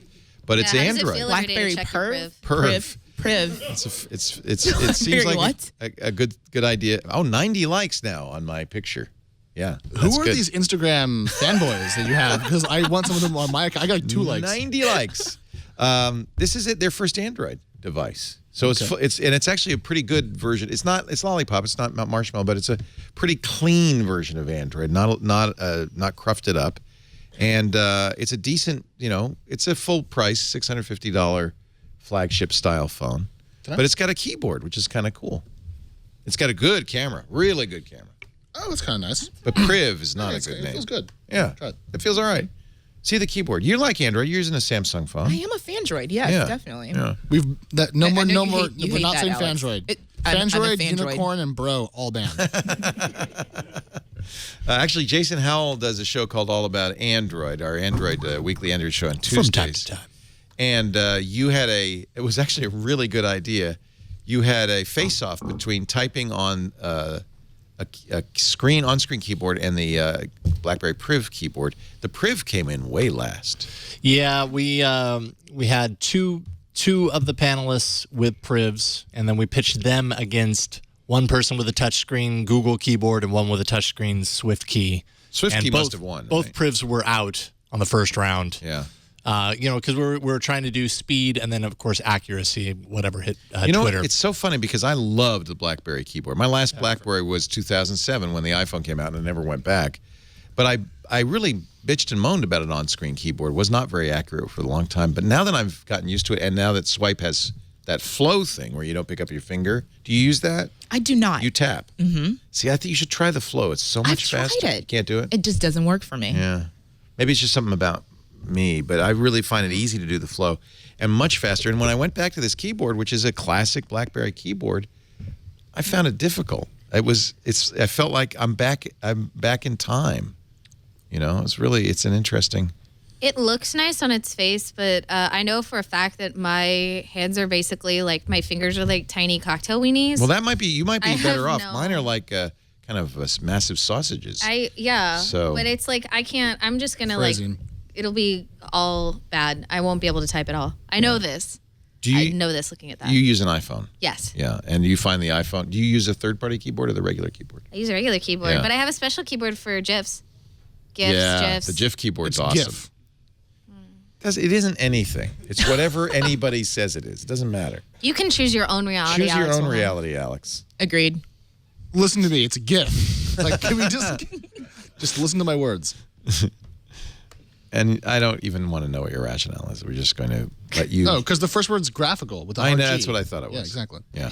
By the way, BlackBerry said, if this doesn't make it, they're out of the business. They're out of the hardware business. This is the last stat. And because I want to keep BlackBerry alive, I bought one. And I'm going to keep it in my pocket, and I'm going to use it. It's got a great camera. They've done a major turnaround. That's an interesting assertion. Yeah. Why do you say that? Well, you're holding one. That's a big turnaround. They're not proves my exactly point. in the dumpster. They're just next to the dumpster. Think about it. Would he have been holding one previously? Exactly. BlackBerry results trounce expectations. But if you have Shares a low rally. bar already, clearing it is easy. There's one on the table. There you go. 1 out of 4. There's one Samsung, one BlackBerry Priv, and 2 iPhones. So I think that's 25% of the market. That's fine. Well, here's the numbers.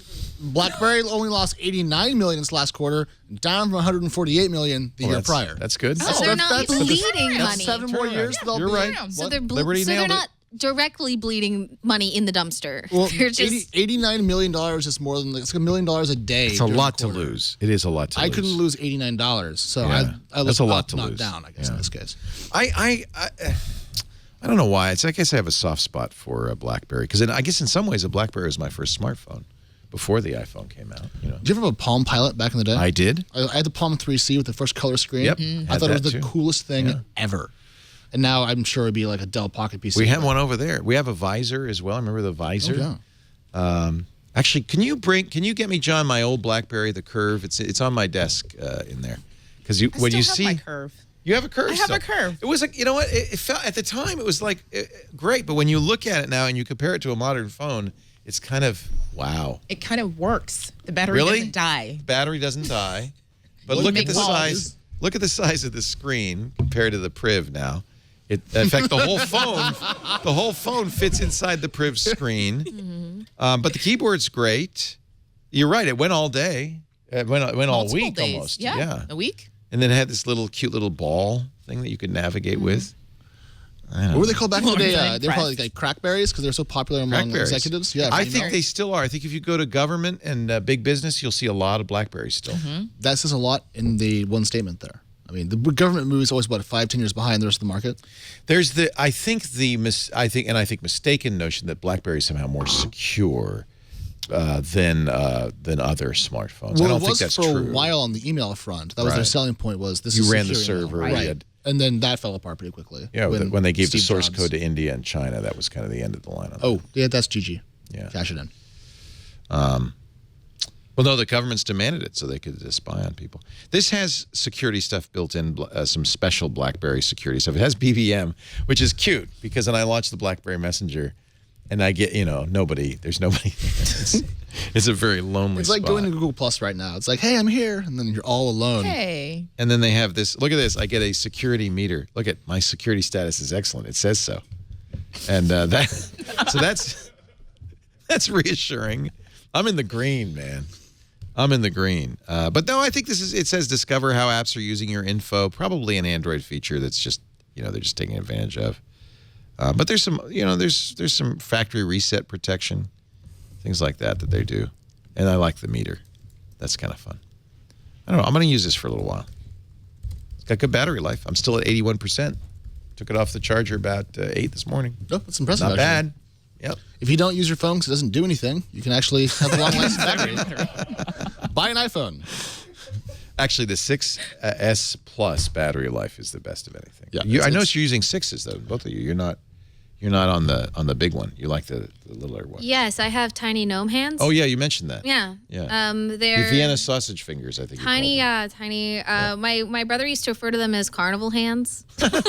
Your brother was a mean. I hope you punched him for that. Yeah. He was a real schmendrick. You have beautiful hands. There's nothing wrong with your hands. Let me see your hands, Alex. You too have beautiful hands. They're just hands. Doesn't dude. look like you've worked a day in your life. I've actually worked in construction and well, I'm a journalist, so no, not really. Our show today, Brian. That was mean. I was just being. You're fine. Let me hold your hand though while we do this. Oh, that's nice. Our show today. They're slightly moist. Our show today brought to you. Your fault, man. I know. I'm so sad. Our show today brought to you by Audible.com. That makes me happy. And I have to say, on every phone I have, the very first app, well, one of the very first apps I install is my Audible app because I got to have my audiobooks.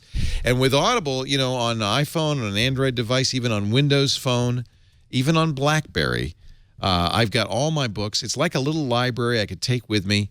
I'm currently listening to Neil Stephenson's new book, 7 Eves. Wow. I put this off and I shouldn't have. I'm a huge Neil Stephenson fan. The story of the moon breaking up into 7 different pieces and then scientists suddenly realizing that as those pieces collide, they will create a cloud, a dust cloud of rocks, which will eventually be drawn into Earth's atmosphere and create a fiery globe that will sterilize all life on the planet in 2 years. And what the planet does to respond to that is fascinating. What do you think would happen if we've got news that we've got 2 years before we just get destroyed in a fiery... Well, I'm going to the liquor store. Yeah, that's the first thing you do. I also just got Sarah Vowell's newest, Lafayette in the Somewhat United States. Boy, I love this because listen to who reads this. Fred Armisen, John Hodgman, Nick Offerman. We all love him from Parks and Rec. John Slattery, the good-looking guy on Mad Men, the white-haired, good-looking because he's like my age. Patton Oswalt, the great character actor. This is going to be good, too. So here's the deal. You can get 2 books. I just named 2, but as you can see, I've been an Audible member since 2000. I have so many books in my library. The new Wright Brothers book by David McCullough. I like history. I'm learning a little French, too. In fact, I'm doing a face-off between 2 different French series, the Pimsleur French and the Collins French, trying to figure out which one is going to be best for me to learn French. You can also listen to the college... I'll pause this right now. Lafayette's going on. You can listen to the great courses, great college lecturers.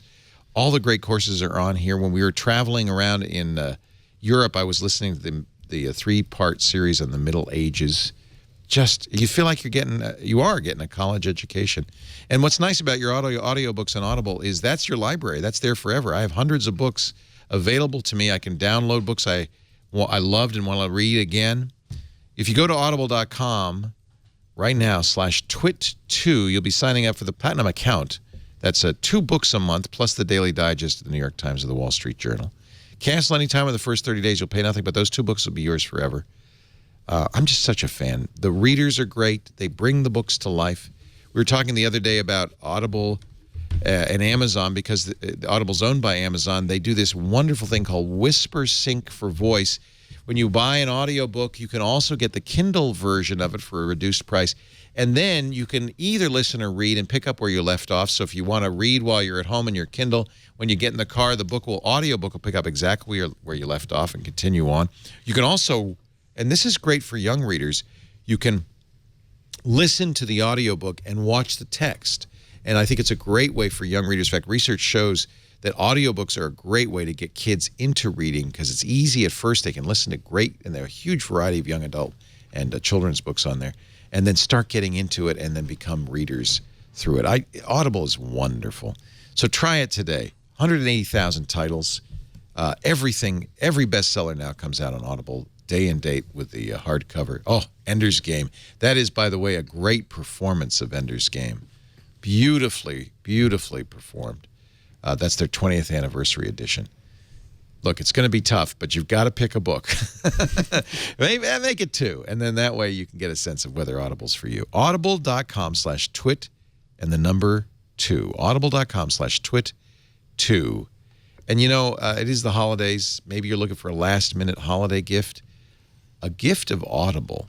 You can give individual books, which is great, or you can give a subscription, but that is a great gift. My son is a huge Audible listener. He's in college right now. He's a junior in college. Always found it hard to read books, but he can listen to books. In fact, he's been listening to his assignments on Audible.com. So he just got assigned Joan Didion's book about Salvador, and he listened to it on Audible. And it was a great way for him to get his studying done while he's hoverboarding around the campus. It's great for hoverboards. Audible.com/twit2. Try it today. Are you a Neil Stephenson fan? Yeah. Did you read Anthem? I loved it. I just finished it. Isn't it awesome? 800 pages of what the heck. It feels like that might be a book that's a little less accessible of all his books, but I loved it. It's about a monastery in a kind of a weird way. In a whole different language and a different form of life. And it was Did you like it? I was puzzled by it. I didn't know there's an index for the made-up words until page 100. Well, I listened to it, so I didn't get that. Oh, that's tough. No, it was easy. Let me guess, on audible.com. Yeah. There we go. I love anything. I love it. You want to read his best book? Which is? Cryptonomicon. I have not read it yet. It may be the best book I ever read. Okay. And if it's about crypto, but it's really a great novel. I think he probably deserves more praise than he's getting. It reminds me a lot of Gravity's Rainbow. Did you ever read that? I was told not to. Oh, you should read Gravity's Rainbow. Unless you don't like to be challenged. I don't, actually. No, I'm quite lazy. Okay. Yes, All right, well, I shouldn't read Challenge is not for me. Thomas Pynchon is one of our greatest novelists, and I feel like Neil Stephenson reached that level with Cryptonomicon. Okay, I'll give it a try. Just a word to the wise. Steve Jobs' biography. It's good for your work, too, because there's a lot of tech stuff on there. So I'm sad. Because California has put restrictions on driverless vehicles. That means Google may end up moving its autonomous vehicle research division out of the state. Now, this doesn't matter if people don't live in California, but California is saying that they're considering an outright ban on driverless cars with no human aboard. Okay, that's fine. I don't mind the human rule. It's the need for like a steering wheel and pedals. Exactly. Which is really limiting for the design process right now. I mean, having a kill switch or a pull over button, I get it. But this seems a little excessive to me. The California Department of Motor Vehicles considering rules that require a licensed driver in the vehicle. The driver would have to have an additional rider on the license, autonomous vehicle operator certificate, and is capable of taking control, which means he has to sit behind the wheel. And it has to have a steering wheel, brakes, and accelerator. The main concern, according to DMV Director Gene Shimoto, is the safety of autonomous vehicles and the safety of the public will share the road with those vehicles. This is kind of a step backward, I think. I don't trust. And yet, I want them to protect our safety, right? For sure, but sounds like Uber. Yeah, but the California DMV can bite me. That's so just what it sounds like to me. It's kind of like a resistance you want to preserve the status quo, resistance to anything too new. Exactly. It would change everything. Poor Uber, they still are fighting those fights everywhere. They're worth $62.5 billion. You can't say poor Uber. Poor Uber. Oh, those poor billionaires, all their money. Ugh. What was the latest Uber issue? Oh, Austin. Austin effectively has banned Uber. Again? That was over. Yeah. Oh, geez. After debating more than 4 hours, the Austin City Council on Friday approved an ordinance overhauling its rules for companies that dispatch rides using smartphones. I wonder who they mean by that. All drivers will have to undergo fingerprint-based criminal background checks. Okay. That's not bad. That's okay. not bad. That sounds good. Yeah, but I mean, okay. I've had some weird Uber drivers. Okay. Yeah. Okay. Well, is that what they required of taxi drivers too, though? Yes. So the reason that Uber and Lyft have been sidestepping the mandatory fingerprint background check, instead doing their own proprietary background check through a private company, is that they contend that the fingerprint system is not helpful in catching or identifying potential criminals in the system, which is funny because, of course, city regulators want them to do these fingerprint background checks because it's actually something that is auditable by the city and actually by make sure that they're actually doing something. In other words, yes. Well, it's also it means that they're actually using a database that is public rather than a database or a system that is private.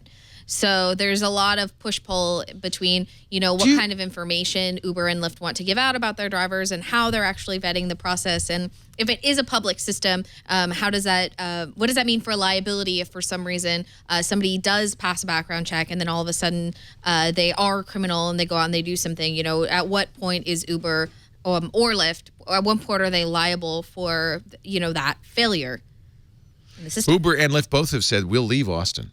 Yes, because they don't want to do it because it's easier for them to conduct all of these background checks behind the curtain. Do you feel less safe in an Uber or a Lyft than you do in a cab? I feel I feel much more at risk in a cab. Exactly. I feel safer in Uber and Lyft. Me too. I do. Yeah, I agree with that, but I don't. And there's always incidents. There's incidents in cabs as well. So no system is completely safe. I just feel safer in an Uber. I don't know why. Maybe it's the fact we're in Silicon Valley and we think startups run everything. Yeah, maybe. Maybe that's the thing. I mean, but cabs are often dirty. I just feel like if they don't want to work, they call their friend. It's like, take over my shift. Yeah. You don't know who the guy is. It feels like you don't know who's driving a cab. No, you don't. Well, I think that's also a false comparison. I mean, I was a New Yorker, so I spent a lot of time taking cabs here and there and everywhere. And you felt good in those. Driver service. Well, it's what you did. Also, if you're African American, sometimes cabs will drive right by you here. I don't know, Leo. You've never had that happen? I really do not know. You've never had that happen? Not at all. I have so many friends who say, I cannot get a ride in Manhattan. Well, they'll just go right by me. And, of course, Uber, they pick you up. Now, Uber can also reject you if they look at your picture. I was rejected, actually, by a Uber? Lyft. By a Lyft. And it blew my mind. You don't look threatening, though. I mean, I have to say, if you're a black man, it might be a little bit more difficult. The driver, I couldn't believe that he passed the Lyft background check. Really? He didn't speak English. Yeah. And I didn't understand what was going on. Most cabbies seem like they don't speak I was English, on the curb. or speak their own version of English. It was something but I understood get out. I think that he threw you. Wait a minute, you were in the car and he threw you out. I was in the car. Who would throw Liberty Madison out of the cab? You know what? Hashtag, shame. That is BS. I know, and I was so upset. I actually uninstalled the app. Good for you. But see, that's the extent. Well, let's not high five yet. I put it back on. but see, that's Can I retract that? But that's the extent of your ability to retaliate. If, for example, you were in a cab and they did do that to you, you could take the cab's livery number down and you could actually call the cab service and the city of New York or the city of San Francisco. Lyft. I did. I called them.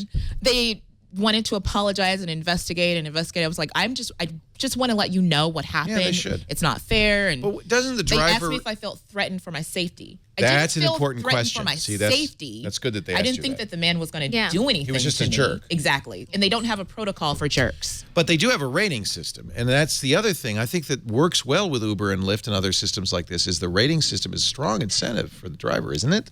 That's why they always have little candies. Yes and no. So the rating system is really strong for a driver that has just started. I mean, we're talking about someone who's maybe only had a dozen or so rides. Because every vote counts Every more. vote counts more. So, and then it's also the same thing for if you take rides at volume and you have a rider rating. However, the difference is that it is up to the driver's discretion to take a rider with a low rating. If you have a low rating as a driver, you can get fired. Right. And that's it. So it depends on how you want to look at it. So if they could use those ratings ballistically, giving more weight to more recent votes. That would overcome the number of vote problem. That'd be interesting. They could, but that would require that Uber and Lyft give transparency to the way that they have reviews and rating. And the closest I can tell is that I can ask Uber, what my rider rating is, and they'll tell me. But beyond that, I feel like that some of this is. Kind of a mistrust of the company, right? That mostly this comes from a mistrust, partly because of some of the jerky things that Travis Kalanick and others have said. True. So that we just don't trust Uber as a company. Whereas the cab, what is the cab company? I mean, did you ride an A1 yellow cab? Who did you check her? Who did you ride? And you don't know the company or care. You don't know the company or care, but at the same time, there is an entire city service that is dedicated to the safety and cleanliness. Yeah, but how effective is that service? Wait a minute, I mean, though. it New York exists. cabs, cleanliness. It's part of what they're supposed to be regulating. Yeah, but This is do true. they? They don't. I don't know. I've been pretty disgusting cabs. I have too. New York's different. SF is a whole separate cab game. Yeah. But I'm curious, have you guys been tracking the expansion of Lyft and Uber's financial performance over the last year? Tell us about that, because I know you do a lot of finance reporting. No, I don't have anything off the top of my head. I'm just curious if we love these services so much because they're subsidized right now by venture capital dollars. Like I took Lyft Line everywhere I go, or Uber Pool, whatever it is. Yeah, they're better because they don't have to make money. But they lose money on that. I'm really curious, once they have to actually stop losing money, how much we're going to use them compared to cabs. Yeah. Because cabs, maybe that's called the market, baby. Pricing. No, I'm excited about that. Take advantage of it while it's good, and as soon as it's bad, move on. Lyft has lost so much money on me. It's amazing. Yeah. I'm very thankful. Thank you, VCs. It's been real. My daughter, 23, is not a great driver. The real safety issue for her is her driving. She's had a few fender benders, and she came to me and she said, "I don't want to drive anymore. I think I'm not a good driver." And I said, "Honey, you're absolutely right." And the truth is, I told her this, it's probably cheaper for you to take Uber, Lyft, or even cabs than it is for you to own a car, given the insurance, the gas, the cost of the car. There is an economy to taking these, and if you feel safer, I will strongly support you. That's a trend for millennials now, and a lot of car companies are recognizing that millennials do not want to own cars. They shouldn't have they to. Don't if you want live in to. an urban area, New York, San Francisco, it doesn't make sense. It's A probably parking better spot in SF is $300 a month, usually. Well, ask about New York. I mean, it's probably even worse there. But I mean, between your math, you're totally correct. I can take lifts all month and save money. Yeah. So, boo-hoo Ford stock. Yeah. Well, no, I think private car ownership may, thanks to autonomous vehicles and these ride services, may be imperiled. And Ford's thinking about that and aware of it. In fact, I know they are. They've talked to me about it, and they want to make money selling fleets, making urban transportation, some of it electric, some of it autonomous. They understand their business is going to change rapidly, and they need to reinvent it. Yeah, I've seen them selling weekend trips. What? That's the only way you're going to get a millennial in a car is a weekend trip. So I take a car for a weekend? Oh, I get it. So the pitch is buy a car so you can take a trip this weekend. The weekend. The weekend trip. Weekend. Or That's just take interesting. A lift,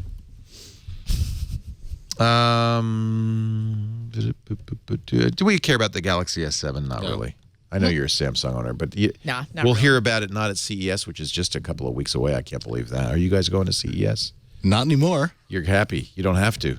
Yeah. Come on. CES is the worst week of the year for a tech journalist. It is the absolute. Lauren, are you cesspit. going? Oh, absolutely not. No, he's totally right. CES destroys your immune system and your wallet if you go gambling at the rate that Alex goes gambling, which is a lot.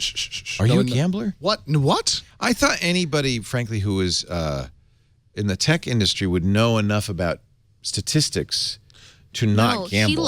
He loves gambling. He can What's employ your his game? dork numbers to win money. What's your game? That's the right question. Yeah, what's your Hashtag game? what's your game? If we're at the Aria, I'll play poker. Oh, poker. See, that's a different. game of But- skill. But, That's a different but I game. play a lot of blackjack too. Yeah. Yeah. Blackjack's It's a good fun. game. I have a At least you don't gambling play limit. Wheel of Fortune. No, I have a gambling limit. I go for a lot of fun. Wheel of Fortune. Many things are wrong. Do you want a list? I can start. CES is going to have significant security measures this year. In fact, I heard from somebody who said, I am not going to CES this year specifically because of the security measures. That's the only reason? Well, he says they're going to be onerous.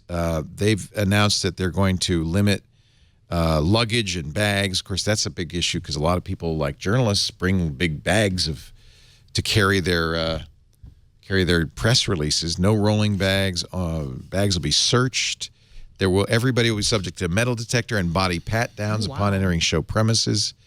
Heavy or bulky clothing is not helpful, so strip down. You have a bodysuit, I think. I don't. Flesh-colored bodysuit. You should wear that. It's on right now. Yeah. This glorious physique. True It's life, interesting. Alex So is they're very concerned. I guess they should be, but they're very concerned about.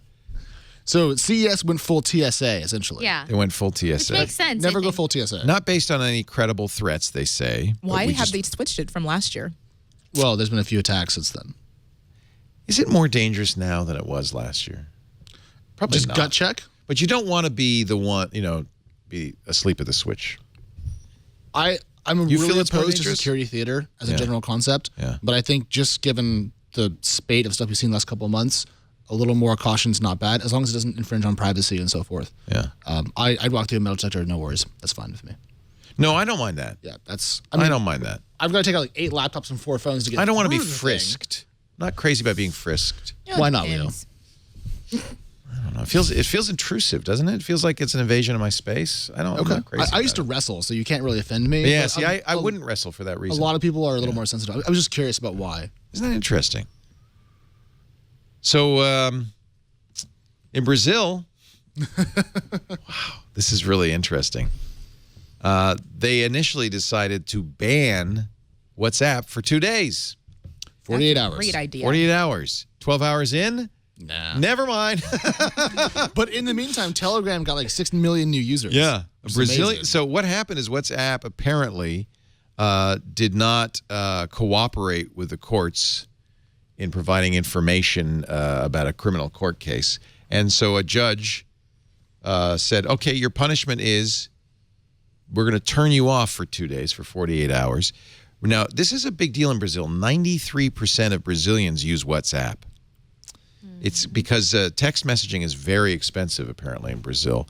And so WhatsApp, and the reason WhatsApp's so successful all over the world is in areas where text messaging is expensive. It's a much better solution. So everybody uses WhatsApp. But imagine if we lived in a country where there were the problem is the U.S. messaging systems, there's a lot of different ones. Everybody uses different ones. But what if there were one dominant messaging system and the court said, yeah, for 2 days you can't use it?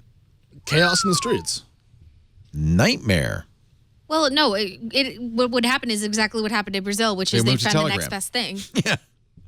1.5 lag time in that. Telegram says 1.5 million signed up. You say more, right? But I guess that was... It was more by the end, yeah. By the end.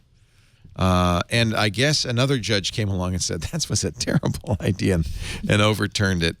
I think that judge was sponsored by Telegram. Or what's the Well, you know what? The judge, in fact, it probably is the case. There's a lot of corruption that the judge was in the pockets of the telecom companies. Yeah.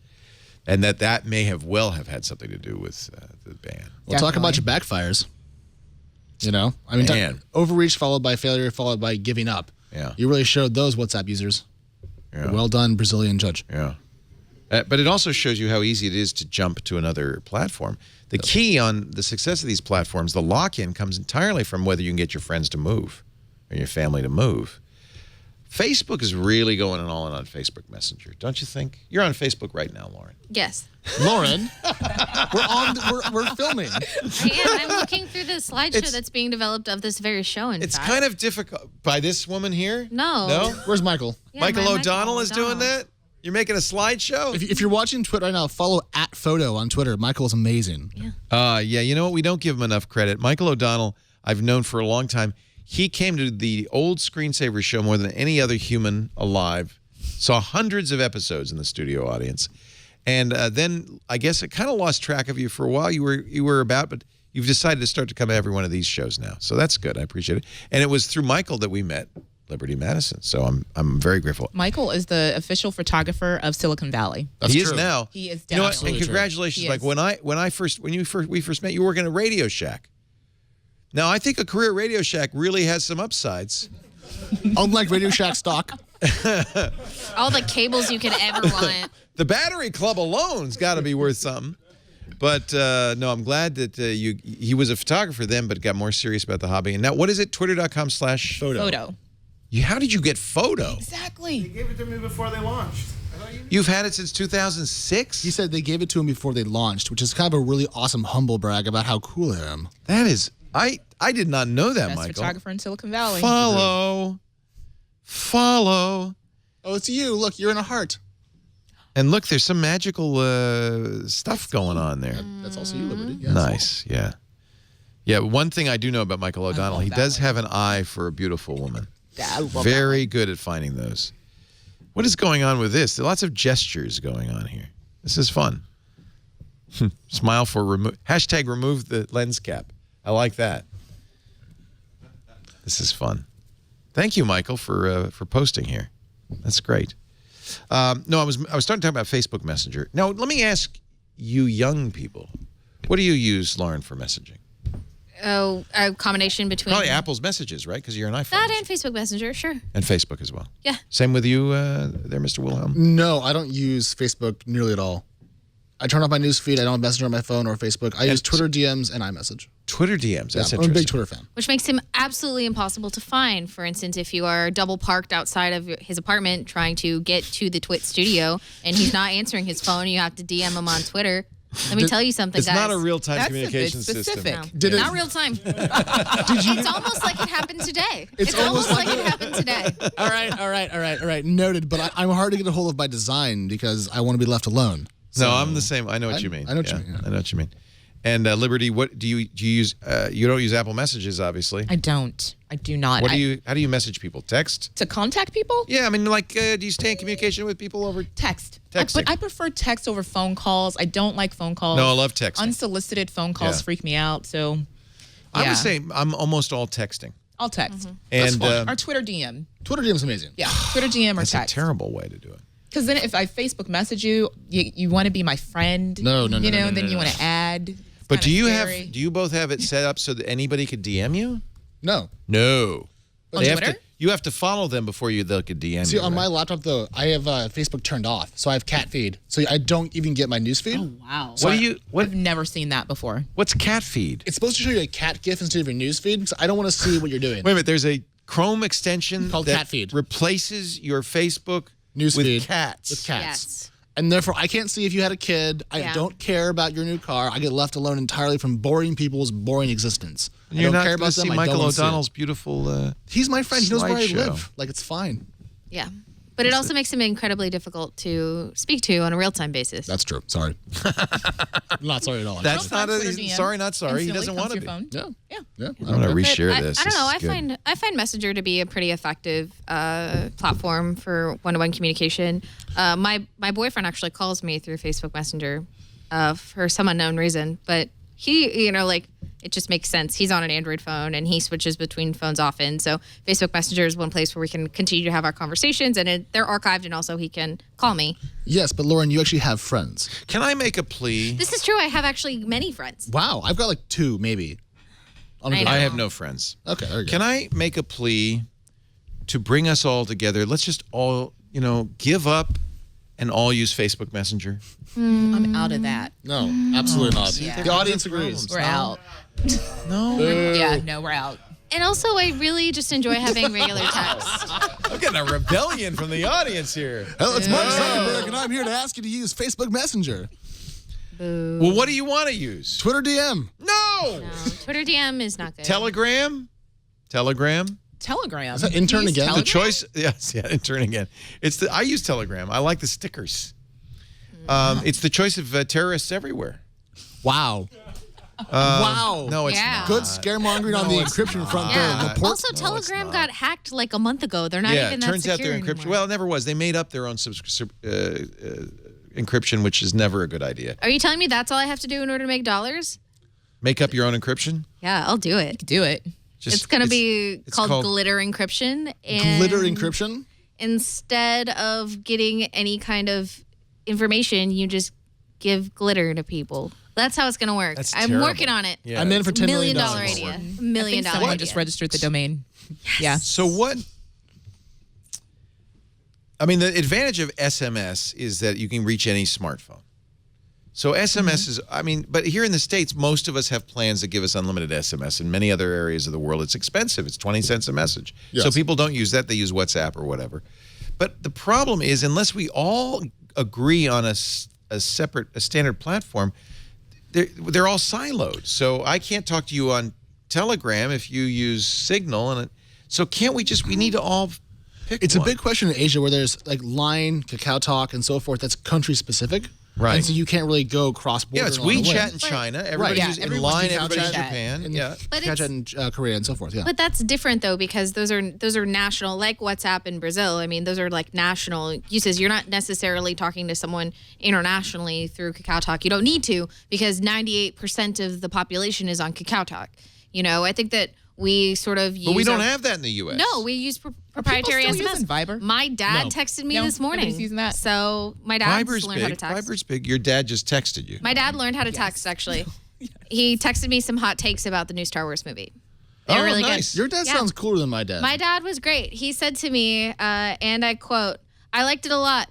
Not pleased with people when they saw the old characters appear the first time. Do you know much about the plot? it was annoying to have all these people clap. The movie characters were never going to hear them clap. No, but that was my dad's review. It was the coolest. I have to say, no spoiler again, but you want to see, if you can, see the movie with a group, and you probably will in the first few days anyway, with a group of people who are fans and a full house if possible, because that is a good moment, isn't it? When somebody comes out and everybody goes, oh! Except for not my dad. That's not my dad's lifestyle. He also still signs the text messages like I don't know they're from him. Dad? Dad, yeah. He'll say, how are you doing today? Dad. I'm like, Dad, you're the only person who Does he use punctuation? Like, does he have a period at the end of sentences? Yeah, he's nailing it. He's really learning, though, and that's like the good thing. He'll be like, did you see I texted you the other day? I'm like, Nice, Dad. Do it. My mom can't stop texting me. It's horrible. Blessing and a curse, if you will. Yeah. She's what are you doing? She's realized that it's pointless to email me or call me, so she writes email length text messages. Oh, my mom does that too. Yeah. Like the novels that go on for like three screens. Three screens, I should call home more often, apparently. I think so. Yeah, well. And I called Mom. I talked to her twice on Friday and Saturday for you hours. You are a good son. Well. It was hard because I didn't want to yell at her. But I was trying to show her, I gave her an iPad Pro for Christmas and she opened it early, so I was trying to show her some stuff, how to split the screen, right? And you swipe in from the edge, from the right edge, and it's hard, I agree, I understand. You got to do it just so, and it doesn't work sometimes. It's really actually dopey, thank you, Apple. But she said there's no white edge. And I said, no, wait a minute, Mom, the bezel. She said, no, there's no bezel. I said, you're telling me the picture goes all the way to the edge of the iPad? Yeah. I said, Mom, where's your home button? She says, it's on the edge there. I said, the white edge. No. Now, this is when I had to mute the mic and say,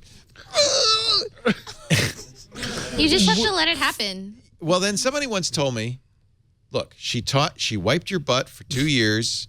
Mm-hmm. She taught you how to walk. You could take a little time and help her with her iPad, right? That's hard to hear. That's very hard to hear. Because it's absolutely true. I don't know how she had the patience with me, but it's hard because, there is... Finally, she said, oh, you mean the white bezel? Yes! It's okay. It happens. One time my dad talked to me through 10 minutes trying to walk me through how to send an email attachment. And all I did, it was already done. I was waiting for him, and he would just be like, so go into the file and click attach, and then you're going to see the folders. And I want you, the email is already, the attachments are already all set. What did I do? Just, yes, Daddy, yeah, oh, look at Daddy, I found it. Great. This is great. I think I got it. Thank you. Thank you, Dad. Wait, you bought your mom an iPad Pro? That's pretty cool. Yeah, I know. I'm a good son. You're a good son. You are a good son. Although I love how it's a Windows 8 problem you're describing with the windowing thing. Yeah, it's hard. Here's John Mayer. You remember John Mayer. The guitar player. Yeah. Talking to his dad. TMZ got him outside the concert hall trying to help his dad. How long ago was this? John Mayer does not look like that now. What is this, 10 years old? Yeah. It says the top left of your screen. Top left of your screen, there's like a blue apple, right? Okay, forget that. Your hard drive. It's on your desktop. Click anything other than the window. I feel like I'm listening to myself. I know. We've all been there. There's a red dot, a yellow dot, and a green dot. Right, close it. Okay. Now click on anything other than that dot. What do you see? Like top left of the screen. Finder. Good. Go into your hard drive. No. Your entourage is there. It's just not in your dock. Your dock. No, not the show with the kids. The email. I'm a rock star. It's almost, you feel like it's made up. This is a rock star, and he's doing it. At one point, he says, Dad, you can do this. You can do this.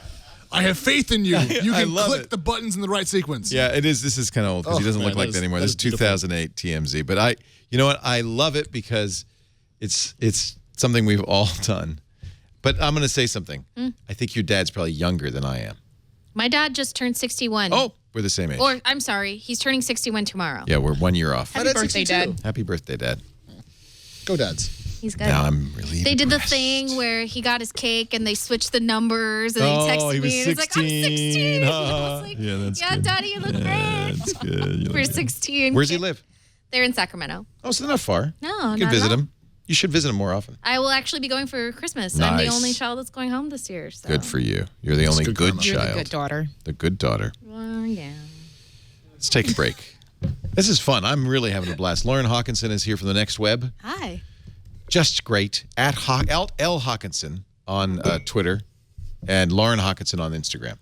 LAHOCK on Instagram. Oh, I'm sorry. At LAHOCK. LaHawk. Yes. Was that your nickname in high school? LaHawk? No, it wasn't. But I was called Hawk Jr. because my dad's called the Hawk. I like it.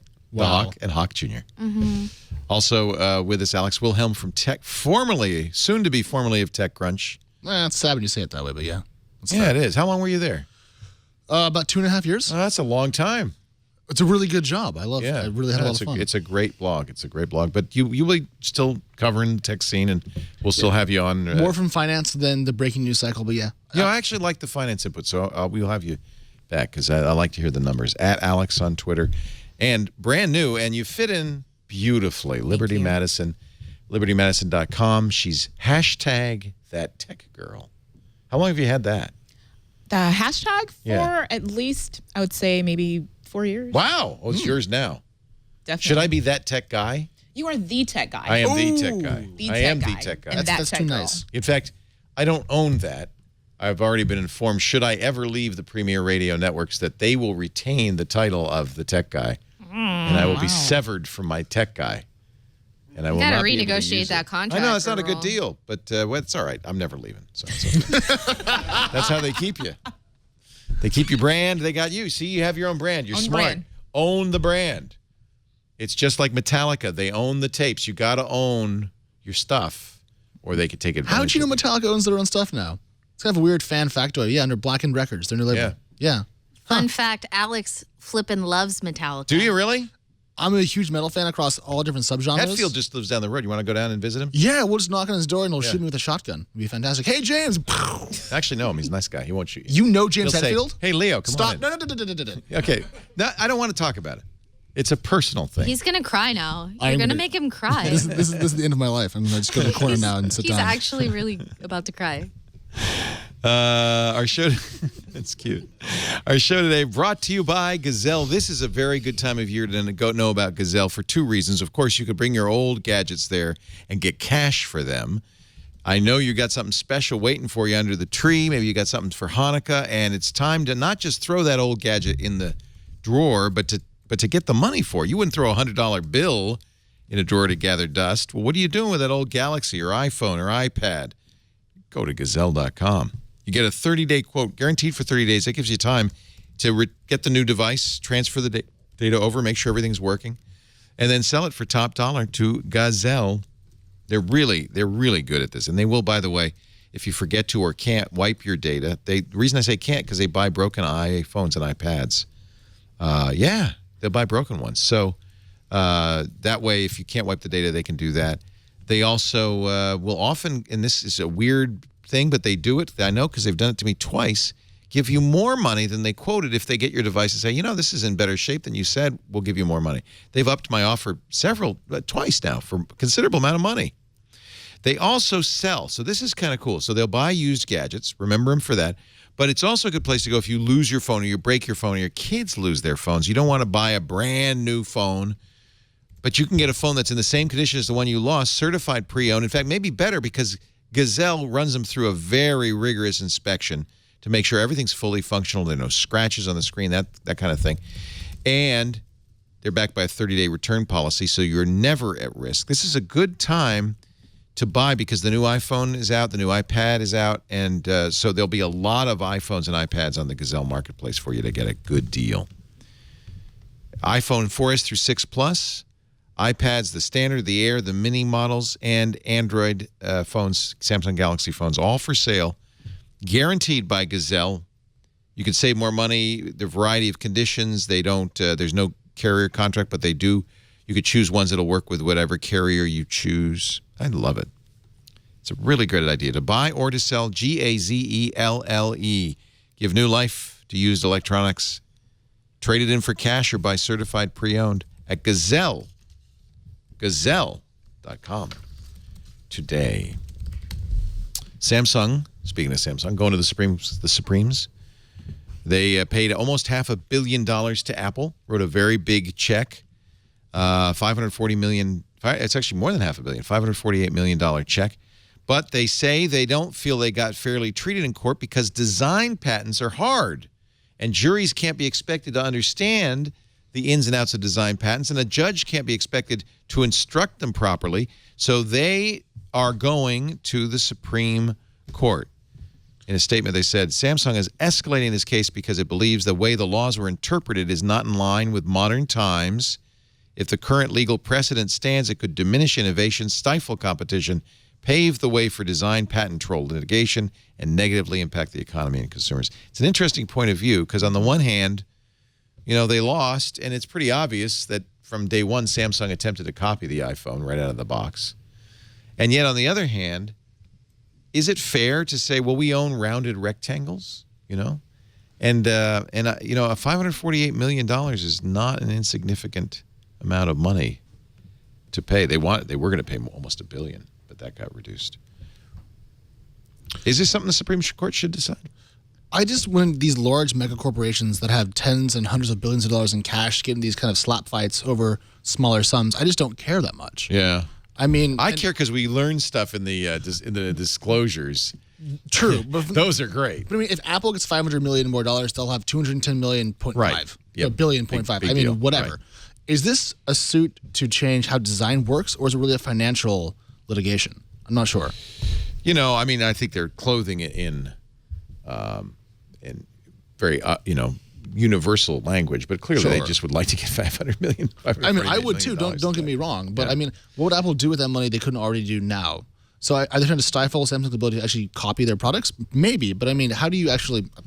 I'm not trying to be a hater at all, but I'm curious how you really patent some of the things they have on the design side. I think that's why I like this, right? I think that this should be resolved in the Supreme Court. Definitely, without a doubt. And yet, somebody pointed out, and it's true, for instance, the Galaxy S7, we think will have something very similar to Force Touch in your iPhone 6s. It's some sort of pressure 3D touch kind of thing. And somebody pointed out, Samsung knows they're copying. Everybody knows they're copying. But the way the legal system works, the length of time it takes to get that resolved, Samsung will make so much more money than they will lose in an adverse decision that it's worth just copy it. Oh, for sure. Financially, it makes a lot of sense from that angle, yeah. And that makes Apple mad. Well, it makes a lot of sense, right? So you have a situation where you want to create like a proprietary phone, but as we know, when it comes to technology patents and the people who hold them, that probably if you've thought about it before, I mean, computers are patented. The electronic communication systems are patented. Photo distribution systems are patented. But design patents are a little different. Design patents are not the same as invention patents. Yes and no, but they work in the same manner, right? So you have a situation where if somebody claims ownership, whether that's a hardware or a software or a feature or a trademark, whatever it is, they claim ownership of it and they sue them, right? So what you have is a situation where Apple is trying to put some distance between them and Samsung and say like, oh, well, in the US, the way that we do things here is that you are going to get dinged for every time you try to copy us. And Samsung may or may not care, but it's just that ability for Apple to be put on essentially the right side of this argument to sort of say like we have a right to keep. So it's not about the money. It's just of course it's not about the money. Yeah. It's not about the money. And the other thing is that Samsung is a Korean company and Korea does patents and inventions in a completely different way, and they might not even care in the end. It used to be that the patent system, you had to bring a model, like you invented the steam engine, you have to bring to the patent inspector a model of a working steam engine, say, see, this is what I invented, and they keep that on file. But then what happened, and it fairly recently, was patents got extended beyond that to software patents and design patents. And that's a little bit harder to evaluate and prove. And I think Samsung's point is well taken. A jury shouldn't be expected to understand the subtle nuances of a design patent. The Supreme Court's average age is like 78.8 years. So are they going to do a better job being technologists? They're not making it. I think that in the long run, what they're not going to be asked to do is make that decision on that particular design patent. I hope not. But on the notion that a design patent is a legitimate thing. I think they vote yes on that. They're quite conservative. Yeah, I think they probably will. As a body. Although they've been interested of late. They've been kind of interesting in the surprising ways they've been better than usual. Yeah. Or better than before, at least. Tonight, 60 Minutes, Apple will be on. Tim Cook will be interviewed, and apparently he loses his cool on 60 Minutes. He's being interviewed by Charlie Rose. Oh, I love Charlie Rose. And Charlie, well, let's face it, 60 Minutes is not famous anymore for being confrontational. I mean, when Jeff Bezos granted them an interview, and Charlie Rose walks in and goes, "Wow, this is amazing, a drone." It's been PR'd to hell. It was, yeah. However, in this case, I think it's interesting. Charlie goes after Tim Cook over Apple's international tax strategy. So this, of course, is Apple has a significant amount of money offshore, money that they, in interesting ways, but fully legal, channel out of the United States. For instance, Google does this too. In this case, it's the I can never get these right. It's the Irish turnaround and the Dutch sandwich. No, it's the double Dutch with an Irish sandwich, I think. It's something like that. Yeah. So what they've done is you open a branch in Ireland where the corporate tax rate is low and it's very favorable, zero. I think it's zero. And you transfer the patents and the intellectual property to this Irish subsidiary, and then the money, and then license it back from them. So then, in order to make your iPhone, you have to pay the Irish subsidiary its license fees, thereby offshoring profits to a zero tax country. And then there is something going on with the Indonesia. You move it around to Holland and back and forth. I wrote a post on this once. It took like 3 days to figure out. Yeah. But the gist is, haha, no taxes. And Apple's done this so successfully that they've parked $181 billion overseas. But to be fair, every company does this because it's legal. This is just good business practice. Right. Or it's just bad tax policy. Yeah. But, I mean, they're not going to lose money on purpose.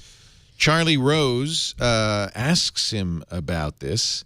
Remember that Cook had to testify before a Senate subcommittee a few years back through, this is Philip Elmer DeWitt writing, 2 hours of grandstanding and name-calling by the politicians responsible for the rat's nest that is the U.S. tax code. Cook said, "This is a tax code, Charlie, that was made for the industrial age, not the digital age. It's backwards. It's awful for America. It should have been fixed many years ago. It's past time to get it done." Subtext, but meanwhile, we're going to take advantage of this as long as we can. I mean, who can blame them for trying to make more money? It's legal. Right, exactly. Yes. It's illegal. Apple actually borrows money in the U.S. to pay dividends and buy back shares because it's cheaper to borrow money here at like 2% than to repatriate cash at 35%. 40%. 40%. So, in fact, he got Cook to say that the reason that $181 billion is parked overseas is because Apple, that's the largest amount of any U.S. company, so it's appropriate to focus on Apple, even though Google and Facebook do it too. Apple doesn't want to pay, and Cook admitted this, 40% in the taxes it would cost to repatriate it. Surprise, who thought he did? I mean, who was like, oh, he really wants to bring it back. It's all tied up in accounts. No, obviously not. It's such a huge penalty. Rose read, quoting from the Senate subcommittee's report, this quote, which really pissed off Tim Cook. And you're going to watch this on 60 Minutes tonight. "Apple is engaged in a sophisticated scheme to pay little or no taxes on $74 billion, it's now much more than twice that, of revenue held overseas." Cook responds, "That is total political crap. Apple pays for every tax dollar we owe." Well, yeah, nobody's saying they didn't. And he pointed out we pay more than anybody, of course, because they're worth more than anybody. They have more to pay. Did Tim Cook just shout for like the first time ever? Tim is so laid back. I know. But I want to watch this tonight, so. Let's go home right now, then. Yeah. Yeah, it's airing on the East Coast right now. Shoot. That just got everybody to tune out. Bye, everyone. It's been real. Yeah. Hope you enjoyed this episode of Twit. Go watch 60 Minutes. A ringing endorsement. Charlie Rose, next on. That's why I, by the way, saved that story for the very last story of the show. Smart man. Hey, you guys are great. Will you come back and do this some more? Sure. Definitely. I am enamored of you. Even that guy. No, nobody likes him. No, I know. It's hard to believe. It's true. No one does. Yeah. Alex Wilhelm, TechCrunch. What's the new company? Mattermark. I'll be at mattermark.com/blog, I think, as of the 4th of January. So you'll be blogging, in effect. Yeah, I'm still writing. quite a lot. Just in a way, this is going to be your own place. That's the whole idea, I think, but I haven't started yet. So I'm hoping that I'm not confused. So you won't have a big team. It'll be. It's me for now, but I think I get to. Well, I don't. Let me start the job. I look forward to this. I think I don't you want to get deserve. over my skis. You know what? This is as good as TechCrunch is. originally it was a bully pulpit from Mike Arrington. Sure. And it was a personal blog, and it was his voice, and I liked it for that reason. I think it's really what TechCrunch's reputation was made. I think you deserve, because you're as careful now. You're as exciting as Mike Arrington is. You deserve a place where it can be the Alex Wilhelm show. I think this is great. I hope it is. It'll be the Mattermark.com show, but I will do my best to not screw it up entirely. Don't you think he deserves his own bully pulpit?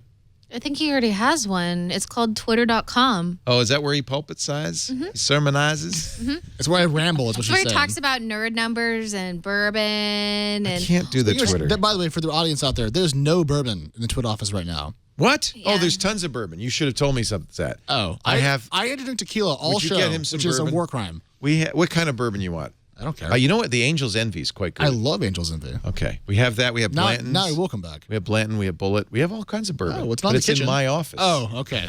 Of course it's not in the kitchen. He was I rooting didn't around raid your your cupboards. He was rooting around your cupboards like a little bourbon gnome, trying to find where you keep the good stuff. You brought the shade today, El Hawk. You were drinking rye last time here.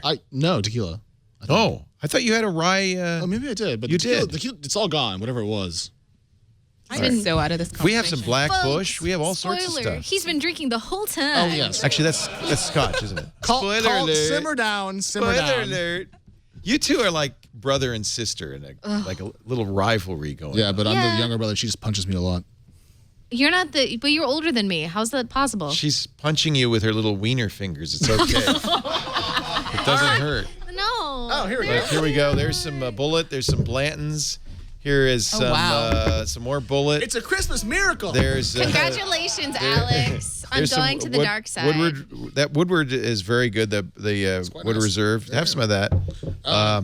Thanks, little Orphan Barrel. Orphan Barrel's fantastic too. Yeah, he's now a happy boy. Yeah. He's got a bottle with a horsey on it. It's true. Lauren. Lauren. You all right? Oh man, I need to get a new job.